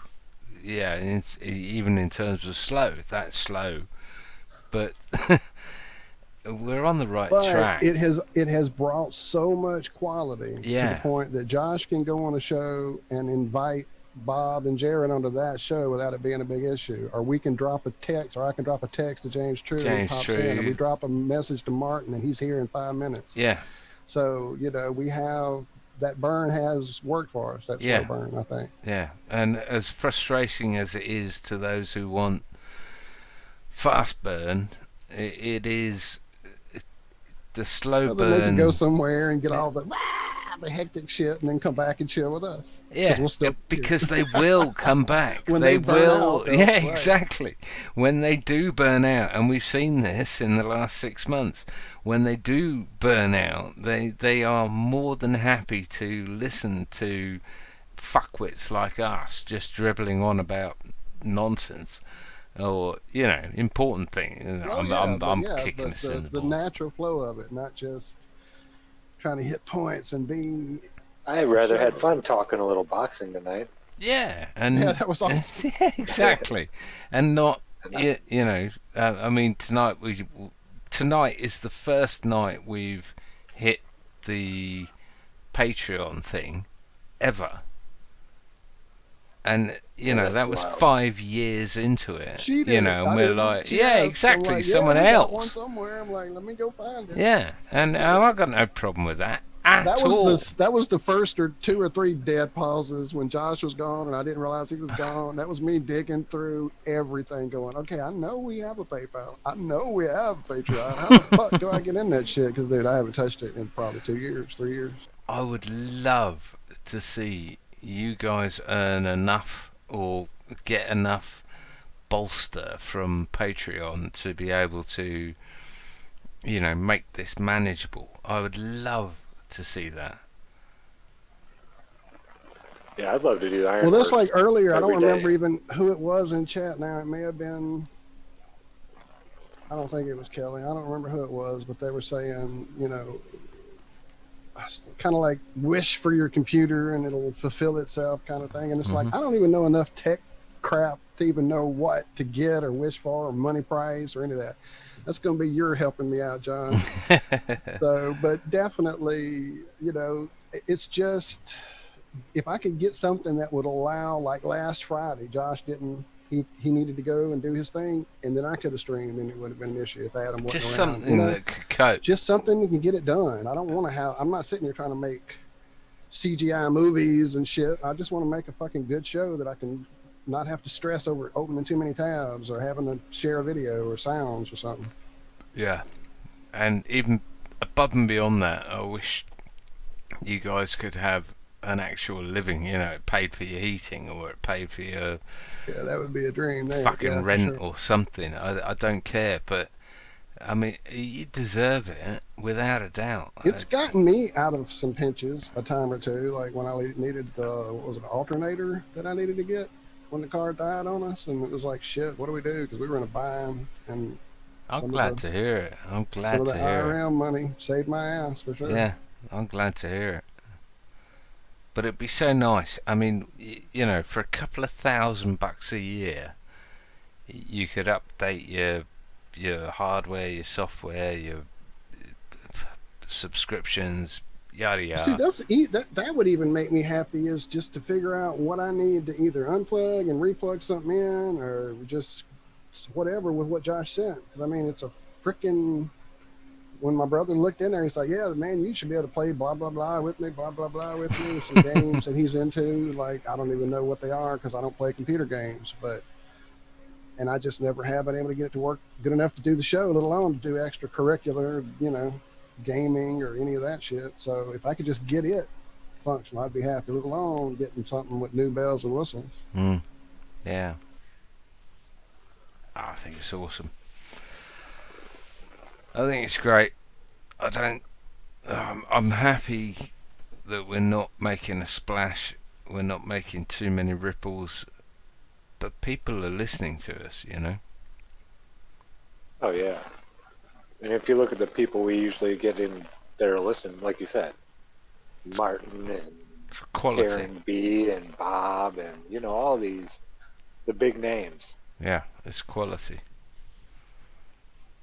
Yeah, we had Phuket Word just pop in chat and pop on the show. I mean, out of nowhere. Yeah. That was pretty fucking amazing. Jonathan Levi was a recent person that liked the Facebook page. No, really, that's cool. Because he's one of the ones I've hit his comments, going, "Hey man, we definitely want to talk with you about all of this. Come see us," and left our email. So I keep even checking tonight, though, we didn't talk to anyone, and we kept it going for 3.5 fucking hours. And people were interested in what we were saying. And they were here to the end and trying to pay for it. So yeah. I don't think we even barely mentioned Flat Earth. No, we didn't.